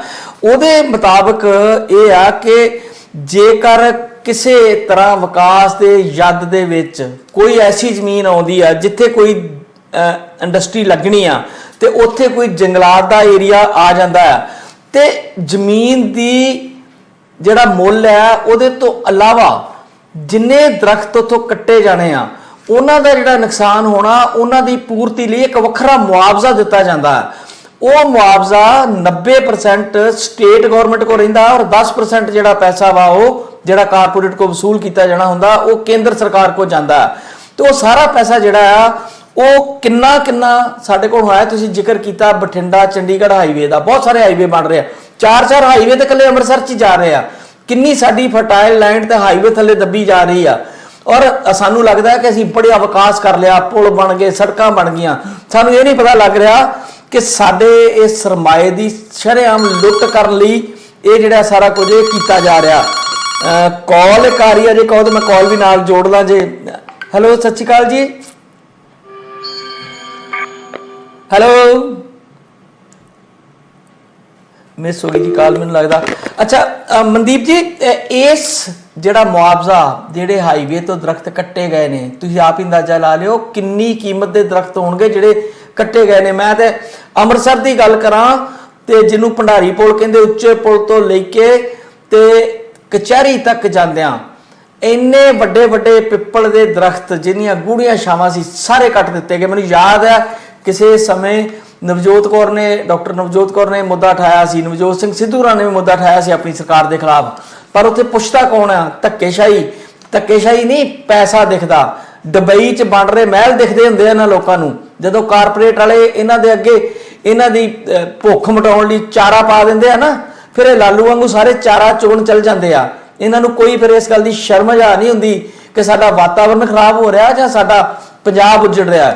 ਜੇ ਹੁਣ ਇਹਦਾ ਇੱਕ ਡਾਟਾ ਮੋਟਾ ਜੇ ਤੁਹਾਡੇ ਨਾਲ ਸਾਂਝਾ ਕਰੀਏ ਤੇ ਪਿਛਲੇ 2009 ਤੋਂ ਲੈ ਕੇ ਤੇ ਹੁਣ 22-23 ਤੱਕ ਦਾ ਜਿਹੜਾ ਪੈਸਾ ਆਇਆ ਸਰਕਾਰਾਂ ਕੋਲੋਂ ਕਿੱਥੇ ਆ? ਪਹਿਲਾਂ ਤਾਂ ਇਹਦੀ ਇਨਕੁਆਇਰੀ ਕਰਾਵੇ ਭਗਵੰਤ ਮਾਨ, ਜੇ ਉਹ ਸਮਝਦੇ ਆ ਕਿ ਅਸੀਂ ਵੱਡੇ ਮਗਰਮੱਛਾਂ ਨੂੰ ਹੱਥ ਪਾਉਣਾ। ਤੇ ਇਹ ਜਿਹੜੀ ਜੰਗਲਾਤ ਦੀ ਭਰਪਾਈ ਲਈ ਐਕਟ ਬਣਿਆ ਹੋਇਆ ਕੈਂਪਾ ਕਾਨੂੰਨ, ਉਹ ਕਹਿੰਦਾ ਹੈ ਕਿ ਜਿੰਨੇ ਦਰਖਤ ਕੱਟੇ ਜਾਂਦੇ ਆ ਉਨੇ ਹੀ ਨਵੇਂ ਦਰਖਤ ਲਾ ਕੇ ਤੇ ਉਹਨਾਂ ਦੀ ਸੰਭਾਲ ਲਈ ਇਹ ਪੈਸਾ ਕਾਰਪੋਰੇਟ ਕੋਲ ਵਸੂਲਿਆ ਜਾਊਗਾ। ਇਹਦੇ ਨਾਲ ਜਿਹੜੀਆਂ ਸਾਡੀਆਂ ਜਲਗਾਹਾਂ ਨੇ, ਪਾਣੀ ਦੇ ਸੋਰਸ ਨੇ, ਉਹਨਾਂ ਨੂੰ ਸੰਭਾਲਿਆ ਜਾਊਗਾ। ਇਹਨਾਂ ਪੈਸਿਆਂ ਨਾਲ ਜਿਹੜਾ ਕੈਚਮੈਂਟ ਏਰੀਆ ਆ, ਜਿਹੜੇ ਦਰਿਆਵਾਂ ਦਾ ਕੈਚਮੈਂਟ ਏਰੀਆ ਆਪਾਂ ਸਮਝਦੇ ਆ, ਅੱਛਾ ਇਹ ਜਿਹੜਾ ਪੈਸਾ ਆ ਇਹ ਕਰੋੜਾਂ 'ਚ ਪੈਸਾ ਆ। ਇਹ ਪੈਸਾ ਕਿੱਥੇ ਲੱਗਿਆ? ਕੋਈ ਨਵਾਂ ਦਰਖਤ ਲਾਇਆ ਹੋਊਗਾ, ਬਾਬਾ ਜੀ ਸੇਵਾ ਸਿੰਘ ਖਡੂਰ ਸਾਹਿਬ ਵਾਲਿਆਂ ਲਾਇਆ ਹੋਏਗਾ, ਕਿਤੇ ਸੀਚੇ ਵਾਲੇ ਨਾਲ ਲਾਇਆ ਹੋਏਗਾ, ਕਿਸੇ NGO ਨੇ ਲਾਇਆ ਹੋਏਗਾ। ਸਰਕਾਰੀ ਪੱਧਰ ਤੇ ਕੋਈ ਇੱਕ ਜਗ੍ਹਾ ਦਿਖਾਈ ਜਾਵੇ ਜਿੱਥੇ ਦਰਖਤ ਲਾਏ ਗਏ ਹੋਣ। ਬਾਬਾ ਨਾਨਕ ਦਾ 550 ਸਾਲਾ ਲੰਘ ਕੇ ਗਿਆ, ਉਦੋਂ ਦਰਖਤਾਂ ਦੀਆਂ ਗੱਲਾਂ ਕੀਤੀਆਂ ਗਈਆਂ। ਉਹ ਕਿੱਥੇ ਨੇ ਦਰਖਤ? ਕਿਸੇ ਨੂੰ ਨਜ਼ਰ ਆਉਂਦੇ ਨੇ ਅਜੇ ਤੱਕ? ਮੈਂ ਤੁਹਾਨੂੰ ਥੋੜਾ ਜਿਹਾ ਡਾਟਾ ਸ਼ੇਅਰ ਕਰਦਾ ਤਾਂ ਕਿ ਸਾਡੇ ਦਰਸ਼ਕਾਂ ਤੱਕ ਵੀ ਪਹੁੰਚ ਸਕੇ। 2009-10 ਦਾ ਜਿਹੜਾ ਫਾਈਨੈਂਸ਼ੀਅਲ ਈਅਰ ਆ, ਉਹਦੇ ਵਿੱਚ ਇਸ ਐਕਟ ਦੇ ਥੱਲੇ ਪੰਜਾਬ ਗਵਰਨਮੈਂਟ ਕੋਲ 33 ਕਰੋੜ ਤੇ 10 ਲੱਖ ਰੁਪਈਆ ਆਇਆ। 10-11 ਦੇ ਵਿੱਚ 26 ਕਰੋੜ 52 ਲੱਖ ਰੁਪਈਆ ਆਇਆ। 11-12 ਵਿੱਚ 22 ਕਰੋੜ 7 ਲੱਖ ਰੁਪਈਆ ਆਇਆ। 12-13 ਚ 19 ਕਰੋੜ 31 ਲੱਖ ਰੁਪਈਆ ਆਇਆ। 13-14 ਚ ਜਾ ਕੇ ਇਹ 21 ਕਰੋੜ 50 ਲੱਖ ਹੋ ਗਿਆ। 14-15 ਚ 41 ਕਰੋੜ 41 ਕਰੋੜ ਇਹ ਪੈਸਾ ਆਇਆ। 15-16 ਚ 49 ਕਰੋੜ ਆਇਆ। 17-18 ਚ 66 ਕਰੋੜ ਆਇਆ ਤੇ 17-18 ਚ ਅੱਗੇ ਚੱਲ ਕੇ ਵੱਧ ਕੇ 64 ਕਰੋੜ ਹੋ ਗਿਆ। 18-19 ਚ 79 ਕਰੋੜ 26 ਲੱਖ ਹੋ ਗਿਆ ਤੇ 19-20 ਕੋਵਿਡ ਤੋਂ ਪਹਿਲਾਂ ਵਾਲਾ ਪੀਰੀਅਡ ਸਭ ਤੋਂ ਜ਼ਿਆਦਾ 1040 ਕਰੋੜ ਰੁਪਈਆ ਆਇਆ। ਵਿੱਚ ਕੋਵਿਡ ਦੇ ਸਮੇਂ ਦਾ ਪੈਸੇ ਦੀ ਲਿਸਟ ਨਹੀਂ ਹੈਗੀ ਸਾਡੇ ਕੋਲ ਕਿਤੋਂ ਆਈ, ਪਰ 22-23 ਚ ਹੁਣ ਤੱਕ ਵੀ 29 ਕਰੋੜ 49 ਲੱਖ ਰੁਪਈਆ ਸਟੇਟ ਗਵਰਨਮੈਂਟ ਦੇ ਖਾਤਿਆਂ 'ਚ ਆਇਆ। ਕੁੱਲ ਮਿਲਾ ਕੇ 1492 ਕਰੋੜ ਤੋਂ ਵੱਧ, ਯਾਨੀ ਕਿ 1500 ਕਰੋੜ ਰੁਪਈਆ ਬਣਦਾ। ਇਹਦੇ ਨਾਲ ਕਿਹੜੇ ਜਲ ਦੇ ਸਾਧਨ ਜਿਹੜੇ ਆ ਉਹ ਬਚਾਏ ਗਏ ਆ, ਕਿਹੜਾ ਕੈਚਮੈਂਟ ਏਰੀਆ ਬਚਾਇਆ ਗਿਆ, ਕਿੱਥੇ ਦਰਖਤ ਲਾਏ ਗਏ ਆ, ਇਹਦੀ ਕੋਈ ਜਵਾਬਦੇਹੀ ਹੈ? ਇਹ 1500 ਕਰੋੜ ਰੁਪਈਆ ਕਿਹੜੇ ਵੱਡੇ ਟਡਾਣਿਆਂ ਦੇ ਢਿੱਡ 'ਚ ਪਿਆ ਤੇ ਕਿਹਨਾਂ ਦੀ ਜੇਬ 'ਚ ਗਿਆ? ਇਹ ਕੌਣ ਕਢਾਊਗਾ? ਪੰਜਾਬ ਦੇ ਲੋਕ ਚੇਤਨ ਨਹੀਂ ਹੋਣਗੇ ਤੇ ਭਾਵੇਂ ਭਗਵੰਤ ਮਾਨ ਹੋਵੇ, ਭਾਵੇਂ ਕੇਜਰੀਵਾਲ ਹੋਵੇ, ਭਾਵੇਂ ਕੋਈ ਹੋਰ ਹੋਵੇ, ਉਹ ਕੁਝ ਵੀ ਨਹੀਂ ਕਰ ਪਾਉਣਗੇ। ਸਾਨੂੰ ਪ੍ਰੈਸ਼ਰ ਬਣਾਉਣਾ ਪਊਗਾ, ਦਬਾਅ ਬਣਾਉਣਾ ਪਊਗਾ ਇਹਨਾਂ ਸਰਕਾਰਾਂ ਦੇ ਉੱਤੋਂ, ਤਾਂ ਹੀ ਜਿਹੜਾ ਪੰਜਾਬ ਨੂੰ ਬਚਾਇਆ ਜਾ ਸਕਦਾ। ਗੱਲਾਂ ਨਾਲ ਪੰਜਾਬ ਨਹੀਂ ਬਚ ਸਕਦਾ।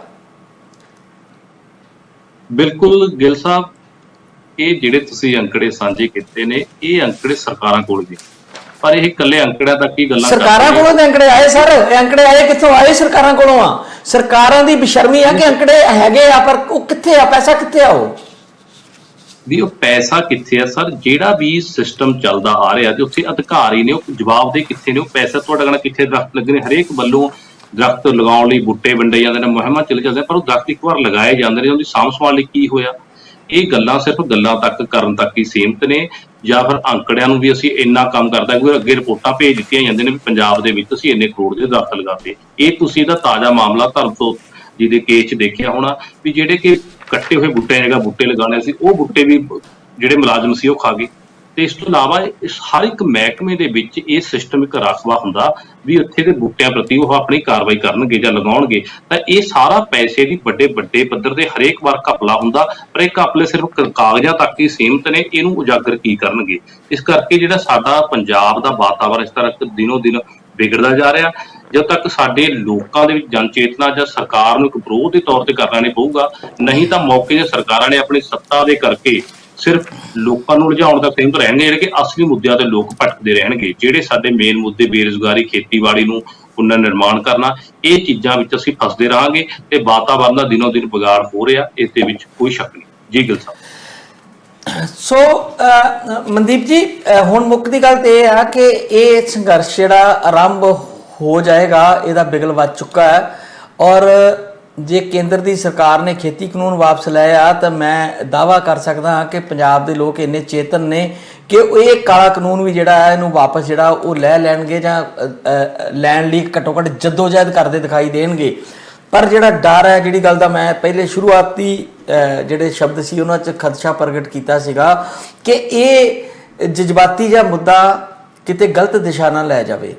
ਇਹ ਜਿਹੜਾ ਅੰਦੋਲਨ ਹੈ ਇਹਦੀ ਵਾਗਡੋਰ ਜੇਕਰ ਉਹਨਾਂ ਲੋਕਾਂ ਦੇ ਹੱਥ 'ਚ ਰਵੇ ਜਿਹੜੇ ਸਿੱਧੇ ਤੌਰ 'ਤੇ ਤੋਂ ਅਫੈਕਟਡ ਨੇ, ਜਾਂ ਜਿਹੜੇ ਵਾਤਾਵਰਨ ਪ੍ਰੇਮੀ ਨੇ, ਜਾਂ ਜਿਹੜੇ ਲੋਕ ਇਹ ਸਮਝਦੇ ਨੇ ਕਿ ਇਹ ਵਾਤਾਵਰਨ ਤੇ ਸਾਡੇ ਜਲ ਸਰੋਤ ਬਚਾਉਣੇ ਬਹੁਤ ਜ਼ਰੂਰੀ ਨੇ, ਉਹਨਾਂ ਤੱਕ ਇਹ ਅਗਰ ਸੀਮਤ ਰਹਿੰਦੀ ਆ ਤੇ ਬਹੁਤ ਚੰਗੀ ਗੱਲ ਆ। ਤੇ ਜੇ ਰਾਜਨੀਤਿਕ ਲੋਕਾਂ ਕੋ ਆ ਗਈ ਹੈ ਸਾਰੀ ਗੱਲ, ਤਾਂ ਫਿਰ ਤੇ ਉਹ ਭੇੜੀਏ ਦੇ ਮੂੰਹ 'ਚੋਂ ਕੱਢਣ ਵਾਲੀ ਗੱਲ ਹੋਏਗੀ ਕਿ ਇੱਕ ਪਾਸੇ ਉਹ ਤਾਂ ਆਪਣੀ ਸਿਆਸੀ ਖੇਡ ਖੇਡਣਗੇ, ਉਹ ਸਾਨੂੰ ਨਿਆਂ ਦਿਵਾਉਣ ਲਈ ਕੁਛ ਨਹੀਂ ਕਰਨਗੇ। ਸੋ ਇਹਦੇ ਲਈ ਕਿਸ ਤਰ੍ਹਾਂ ਦਾ ਵਾਤਾਵਰਨ ਬਣੇ, ਪੱਤਰਕਾਰ ਭਾਈਚਾਰਾ ਕਿਸ ਤਰ੍ਹਾਂ ਦਾ ਕੰਮ ਕਰੇ, ਜਾਗਰੂਕ ਲੋਕ ਕਿਸ ਤਰ੍ਹਾਂ ਦਾ ਕੰਮ ਕਰਨ, ਤੁਸੀਂ ਆਪਣੇ ਕਨਕਲੂਡਿੰਗ ਰਿਮਾਰਕਸ ਦੇ ਦਿਓ ਕਿ ਇਹਦੇ ਲਈ ਕੀ ਕੀਤਾ ਜਾ ਸਕਦਾ ਹੈ। ਕੀ ਅਸੀਂ ਸਟੂਡੀਓ 'ਚ ਬਹਿ ਕੇ ਡਿਸਕਸ ਕਰਨ ਵਾਲੇ ਲੋਕ, ਕੀ ਆਪਾਂ ਨੂੰ ਖੁਦ ਨੂੰ ਮੈਦਾਨ 'ਚ ਉਤਰਨਾ ਪਊਗਾ, ਜਾਂ ਕੁਝ ਐਸੇ ਲੋਕ ਨੇ ਜਿਨ੍ਹਾਂ ਨੇ ਉਤਰਨਾ ਤੇ ਅਸੀਂ ਉਹਨਾਂ ਦੀ ਪਿੱਠ ਥਪਤ ਪਾਉਣੀ ਆ, ਜਾਂ ਫਿਰ ਪੰਜਾਬ ਦੇ ਨੌਜਵਾਨਾਂ ਨੂੰ ਇੰਨੀ ਕੁ ਸੋਝੀ ਆ ਜੇ ਕਿ ਸਾਡਾ ਵਾਤਾਵਰਨ ਪਹਿਲ ਦੇ ਆਧਾਰ ਤੇ ਆ, ਬਾਕੀ ਚੀਜ਼ਾਂ ਬਾਅਦ ਵਿੱਚ। ਇਹਦੇ ਲਈ ਕੀ ਯਤਨ ਕਰਨੇ ਪੈਣਗੇ? ਬਸ ਕਨਕਲੂਡਿੰਗ ਰਿਮਾਰਕਸ ਦੇ ਦਿਓ, ਫਿਰ ਆਪਾਂ ਇੱਥੇ ਖਤਮ ਕਰਦੇ ਹਾਂ। ਗਿੱਲ ਸਾਹਿਬ, ਤੁਹਾਨੂੰ ਪਤਾ ਵੀ ਹਰ ਇੱਕ ਬੰਦੇ ਨੂੰ ਆਪਣੇ ਹੱਕਾਂ ਲਈ ਲੜਨਾ ਪਊ। ਅੱਜ ਕੱਲ੍ਹ ਹੱਕ ਆਪਣੇ ਲੜਨ ਨਾਲ ਹੀ ਮਿਲਦੇ ਨੇ, ਕਿ ਹਮੇਸ਼ਾ ਆਮ ਚੀਜ਼ਾਂ ਨੂੰ ਦਬਾਇਆ ਜਾਂਦਾ। ਭਾਵੇਂ ਕਿ ਜਿਵੇਂ ਕਿ ਸਾਡਾ ਕਿਸਾਨੀ ਅੰਦੋਲਨ ਸੀ, ਇਸ ਮਸਲੇ ਦੇ ਵਿੱਚ ਜੇ ਸੰਜੀਦਾ ਤੇ ਸਿਆਣੇ ਲੋਕ ਅੱਗੇ ਲੱਗਣਗੇ, ਨਹੀਂ ਤਾਂ ਇਸ ਮਸਲੇ ਦੇ ਵਿੱਚ ਸਿਆਸੀ ਜਿਹੜੇ ਆਗੂ ਨੇ ਸਿਆਸੀ ਰੋਟੀਆਂ ਸੇਕਣ ਦੀ ਬਜਾਏ ਆਪਣਾ ਕੱਦ ਵਧਾਉਣ ਦੀ ਕੋਸ਼ਿਸ਼ ਕਰਨਗੇ, ਨਾ ਕਿ ਲੋਕਾਂ ਦੇ ਅਸਲ ਮੁੱਦੇ ਉਠਾਏ ਜਾਣਗੇ। ਭਾਵੇਂ ਕਿ ਸਾਡੇ ਸਿਆਸੀ ਆਗੂਆਂ ਵੱਲੋਂ ਲਗਾਤਾਰ ਹਰ ਇੱਕ ਮੁੱਦੇ ਉਠਾਏ ਜਾਂਦੇ ਨੇ, ਪਰ ਥੋੜੇ ਸਮੇਂ ਬਾਅਦ ਸ਼ਾਂਤ ਹੋ ਜਾਂਦੇ ਨੇ। ਮੁੱਦੇ ਉਹੀ ਨੇ ਕਿ ਲੋਕਾਂ ਦੇ ਮਸਲੇ ਹੱਲ ਹੋਏ ਨੇ। ਉਸ ਦੇ ਵਿੱਚ ਜਦੋਂ ਤੱਕ ਆਪਣਾ ਜਿਹੜਾ ਨੌਜਵਾਨ ਵਰਗ, ਆਪਣਾ ਬੁੱਧੀਜੀਵੀ ਵਰਗ ਨਾਲ ਸਿੱਧੇ ਤੌਰ ਤੇ ਖੜੇ ਨਹੀਂ ਹੁੰਦਾ, ਜਿਵੇਂ ਕਿ ਕਿਸਾਨੀ ਅੰਦੋਲਨ ਦੇ ਵਿੱਚ ਹੋਇਆ ਸੀ। ਤੁਹਾਨੂੰ ਯਾਦ ਹੋਊ ਗਿੱਲ ਸਾਹਿਬ, ਕਿਸਾਨੀ ਅੰਦੋਲਨ ਦੇ ਵਿੱਚ ਜ਼ਿਆਦਾਤਰ ਨੌਜਵਾਨਾਂ ਨੇ ਭਾਗ ਲਿਆ ਸੀ, ਪਰ ਜਿਹੜੇ ਹੋਰ ਕਈ ਮੁੱਦੇ ਉੱਠੇ ਨੇ ਉਹਦੇ ਵਿੱਚ ਨੌਜਵਾਨ ਜ਼ਿਆਦਾਤਰ ਤੇ ਸਿੱਧੇ ਤੌਰ ਤੇ ਨਹੀਂ ਸ਼ਮੂਲੀਅਤ ਕਰਦੇ। ਕਿ ਤੁਸੀਂ ਪੁਰਾਣਾ ਇਤਿਹਾਸ ਜਾਂ ਦੇਖ ਲਓ, ਜਿੰਨੇ ਵੀ ਅੰਦੋਲਨ ਹੋਏ, ਨੌਜਵਾਨਾਂ ਦੀ ਸ਼ਮੂਲੀਅਤ ਬੜੀ ਘੱਟ ਰਹੀ ਆ। ਹੁਣ ਇਸ ਮਸਲੇ ਦੇ ਵਿੱਚ ਹੁਣ ਪਤਾ ਲੱਗੂਗਾ ਵੀ ਨੌਜਵਾਨ ਉਸ ਚੀਜ਼ ਨੂੰ ਸੰਜੀਦਗੀ ਨਾਲ ਲੈ ਕੇ ਆਪਣੇ ਹੱਕਾਂ ਲਈ ਲੜਦੇ ਨੇ, ਜਾਂ ਆਪਣੇ ਪੰਜਾਬ ਲਈ, ਜਾਂ ਉਹਨਾਂ ਨਾਲ ਜਿਹੜਾ ਵੀ ਕਿਸੇ ਪਾਸੇ ਧੱਕਾ ਹੋ ਰਿਹਾ, ਇਹ ਸਾਨੂੰ ਆਉਣ ਵਾਲੇ ਦਿਨਾਂ ਦੇ ਵਿੱਚ ਪਤਾ ਲੱਗੂਗਾ। ਫਿਲਹਾਲ ਹੁਣ ਲੋਕ ਜਾਗਰੂਕ ਨੇ, ਹਰ ਇੱਕ ਵਰਗ ਦੇ ਲੋਕੀ ਇਸ ਮਸਲੇ ਪ੍ਰਤੀ ਸੰਜੀਦਾ ਨੇ, ਤੇ ਉਹਨਾਂ ਦੇ ਜਿਹੜੇ ਤੱਥ ਨੇ ਉਹਨਾਂ ਨੂੰ ਸਾਹਮਣੇ ਲੈ ਕੇ ਆ ਰਹੇ ਨੇ ਲੋਕੀ ਵੀ, ਤੇ ਹੁਣ ਇਸ ਗੱਲ ਦਾ ਇੱਕ ਪਾਸਾ ਜ਼ਰੂਰ ਹੋਊਗਾ। ਜੀ ਗੱਲ, ਬਹੁਤ ਬਹੁਤ ਧੰਨਵਾਦ ਤੁਹਾਡਾ ਮਨਦੀਪ ਜੀ। ਮੇਰੇ ਖਿਆਲ ਮੱਤੇਵਾੜਾ ਜੰਗਲ ਤੇ ਇੰਨੀ ਕੁ ਗੱਲ ਜਿਹੜੀ ਅੱਜ ਦੇ ਲਈ ਬਹੁਤ ਕਾਫੀ ਆ। ਅਸੀਂ ਲਗਾਤਾਰ ਇਸ ਖਬਰ ਦੀ ਜਿਹੜੀ ਆ ਉਹ ਅਸੀਂ ਪਿੱਛਾ ਕਰਦੇ ਰਵਾਂਗੇ। ਇਹ ਅਗਰ ਅੰਦੋਲਨ ਉਸਰਦਾ ਹੈ ਤੇ ਇਸ ਅੰਦੋਲਨ ਦਾ ਹਿੱਸਾ ਬਣਨ ਦਾ ਵੀ ਯਤਨ ਕਰਾਂਗੇ। ਇਸ ਅੰਦੋਲਨ ਲਈ ਜੋ ਵੀ ਮਦਦ, ਭਾਵੇਂ ਉਹ ਫਾਈਨੈਂਸ਼ੀਅਲ ਹੋਵੇ ਚਾਹੇ ਕਿਸੇ ਹੋਰ ਢੰਗ ਦੀ, ਉਹਦੇ ਲਈ ਅਸੀਂ ਜ਼ਰੂਰ ਸ਼ਾਨਾ ਸ਼ਾਮਲ ਹੋਵਾਂਗੇ। ਉਮੀਦ ਕਰਾਂਗੇ ਕਿ ਜਿਹੜੇ ਜਗਦੀ ਜੋਤ ਵਾਲੇ ਲੋਕ ਹੈ, ਜਿਹੜੇ ਖਾਸ ਕਰਕੇ ਸਾਡੇ ਵਿਦਵਾਨ ਲੋਕ ਨੇ, ਜਿਹੜੇ ਆਪਣੇ ਆਪ ਨੂੰ ਕਹਿੰਦੇ ਨੇ ਅਸੀਂ ਬੁੱਧੀਜੀਵੀ ਕਲਾਸ ਦਾ ਹਿੱਸਾ ਆ, ਵਾਤਾਵਰਨ ਪ੍ਰੇਮੀਆਂ ਕੱਲਿਆਂ ਤੋਂ ਉਮੀਦ ਨਾ ਕਰੀਏ ਕਿ ਉਹ ਬਚਾ ਲੈਣਗੇ। ਇਕੱਲੇ ਸੀਚੇਵਾਲ ਰੀਂ ਜਾਂ ਸੰਤ ਸੇਵਾ ਸਿੰਘ ਰੀਂ ਨੂੰ ਨਹੀਂ ਬਚਾ ਸਕਦੇ। ਇਹਦੇ ਲਈ ਸਾਨੂੰ ਸਭ ਨੂੰ ਕਮਰ ਕੱਸੇ ਕਰਨੇ ਪੈਣਗੇ। ਅਸੀਂ ਕਿਸੇ ਵੀ ਫੀਲਡ ਵਿੱਚ ਆ, ਚਾਹੇ ਕੋਈ ਮਾਸਟਰ ਲੱਗਾ, ਪ੍ਰੋਫੈਸਰ ਲੱਗਾ, ਉਹ ਬੱਚਿਆਂ ਤੱਕ ਇਹ ਪਹੁੰਚਾਵੇ ਕਿ ਪੰਜਾਬ ਕਿੱਦਾਂ ਉੱਜੜ ਰਿਹਾ। ਪੱਤਰਕਾਰ ਭਾਈਚਾਰਾ, ਤੁਹਾਡੇ ਵਰਗੇ ਲੋਕ ਜਿਹੜੇ ਰੋਜ਼ ਵੱਡੇ ਵੱਡੇ ਆਰਟੀਕਲ ਲਿਖਦੇ ਹੋ, ਉਹਦੇ ਵਿੱਚ ਇਹ ਸਾਰੀਆਂ ਚੀਜ਼ਾਂ ਸਾਹਮਣੇ ਲਿਆਂਦੀਆਂ ਜਾਣ ਤਾਂ ਕਿ ਲੋਕਾਂ ਨੂੰ ਪਤਾ ਲੱਗੇ। ਜਿੱਥੇ ਅਸੀਂ ਕਹਿੰਦੇ ਆ ਕਿ ਸਾਡੀ ਹੋਂਦ ਹੈ, ਜੇ ਪੱਤਰਕਾਰ ਭਾਈਚਾਰੇ ਦੀ ਵੀ ਕੋਈ ਹੋਂਦ ਹੈ, ਉਹਨਾਂ ਨੂੰ ਕੋਈ ਸੁਣਦਾ, ਉਹਨਾਂ ਨੂੰ ਵੀ ਆਪਣਾ ਪੂਰਾ ਤਣ ਲਾਉਣਾ ਚਾਹੀਦਾ ਹੈ। ਸਿਆਸਤ ਤੋਂ ਪਾਸੇ ਹਟ ਕੇ ਕਿਸੇ ਨਾ ਕਿਸੇ ਤਰੀਕੇ ਨਾਲ ਵਾਤਾਵਰਨ ਨੂੰ ਬਚਾਉਣ ਲਈ, ਪੰਜਾਬ ਦੇ ਪਾਣੀਆਂ ਨੂੰ ਬਚਾਉਣ ਲਈ, ਪੰਜਾਬ ਦੀ ਧਰਤੀ ਨੂੰ ਬਚਾਉਣ ਲਈ, ਪੰਜਾਬ ਦੀ ਜ਼ਮੀਨ ਨੂੰ ਬਚਾਉਣ ਲਈ, ਫੂਡ ਨੂੰ ਬਚਾਉਣ ਲਈ ਤੇ ਇੱਥੋਂ ਦੇ ਜਨ ਜੀਵਨ ਨੂੰ ਬਚਾਉਣ ਲਈ, ਇੱਥੋਂ ਤੱਕ ਕਿ ਇੱਥੋਂ ਦੇ ਜਿਹੜਾ ਸਾਡਾ ਪਸ਼ੂ ਧਨ ਹੈ, ਜਿਹੜੇ ਸਾਡੇ ਥੋੜੇ ਬਹੁਤ ਬਚੇ 3.18% 33% ਜਗ੍ਹਾ ਚਾਹੀਦੀ ਹੈ ਜੰਗਲ ਦੀ, ਜਿਹੜੀ ਪਹਿਲਾਂ ਹੀ 3 ਪੁਆਇੰਟ ਕੁਝ ਰਹਿ ਗਈ ਹੈ ਸਾਡੇ ਕੋਲ, ਉਹਨੂੰ ਘੱਟੋ ਘੱਟ ਬਚਾ ਲਈਏ। ਹੋਰ ਤੇ ਅਸੀਂ ਕੀ ਕਰਨਾ। ਮੈਂ ਤੇ ਅੱਜ ਕਿਸੇ ਦੀ ਦੇਖ ਰਿਹਾ ਸੀ ਫੇਸਬੁੱਕ ਤੇ, ਮੈਨੂੰ ਇਹ ਗੱਲ ਦੀ ਸ਼ਰਮ ਵੀ ਆਉਂਦੀ ਹੁੰਦੀ ਆ ਤੇ ਥੋੜੀ ਮੈਨੂੰ ਲੱਗੀ ਵੀ ਕਿ ਅਕਾਲੀ ਸਿਆਣੇ ਨਿਕਲੇ ਜਿਨ੍ਹਾਂ ਨੇ ਪੰਜਾਬ ਜਿਹੜਾ ਵੰਡ ਲਿਆ ਤਾਂ ਕਿ ਘੱਟੋ ਘੱਟ ਪਹਾੜੀ ਇਲਾਕੇ ਵਾਲੇ ਜੰਗਲ ਤੇ ਬਚ ਗਏ, ਨਹੀਂ ਤੇ ਉਹ ਵੀ ਖਾ ਜਾਣੇ ਸੀ ਇਹਨਾਂ ਲੋਕਾਂ ਨੇ। ਇਹਨਾਂ ਨੂੰ ਇਸ ਗੱਲ ਦੀ ਤੇ ਕੋਈ ਅਹਿਸਾਸ ਹੈ ਨਹੀਂ ਨਾ। ਸ਼ਿਮਲੇ ਤੱਕ ਦੇ ਜੰਗਲ ਉੱਜੜ ਜਾਣੇ ਸੀ ਜੇ ਇਹ ਸੁਖਬੀਰ ਬਾਦਲ ਦੇ ਹੱਥ ਚ ਆ ਜਾਂਦਾ, ਉੱਥੇ ਹੀ ਉਹਨਾਂ ਦੇ ਰਿਜ਼ੋਰਟ ਬਣ ਜਾਣੇ ਸੀਗੇ। ਸੋ ਚੰਗਾ ਹੋਇਆ ਕਿ ਘੱਟੋ ਘੱਟ ਵਾਤਾਵਰਨ ਤੇ ਬਚ ਗਿਆ। ਪੰਜਾਬ 'ਚ ਠੰਡੀ ਹਵਾ ਤੇ ਆ ਜਾਂਦੀ ਆ, ਜਦੋਂ ਕਿਤੇ ਮੀਂਹ ਪੈਂਦਾ ਤੇ ਚੰਗਾ ਹਲਾਰਾ ਜੇ ਵੀ ਮਾੜਾ ਮੋਟਾ ਘੱਟੋ ਘੱਟ ਸ਼ਿਵਾਲਕ ਦੀਆਂ ਪਹਾੜੀਆਂ ਦੇ ਨੇੜੇ ਜਿੱਥੇ ਫਾਰਮ ਬਣਾ ਕੇ ਬੈਠੇ ਉੱਥੇ ਤੇ ਪਹੁੰਚਦਾ। ਬਾਕੀ ਪੰਜਾਬ ਦੇ ਬਠਿੰਡੇ ਤੱਕ ਤੇ ਭਾਵੇਂ ਨਾ ਪਹੁੰਚੇ। ਬਹੁਤ ਬਹੁਤ ਤੁਹਾਡਾ ਸ਼ੁਕਰੀਆ, ਧੰਨਵਾਦ ਜੀ। ਧੰਨਵਾਦ ਗਿੱਲ ਸਾਹਿਬ।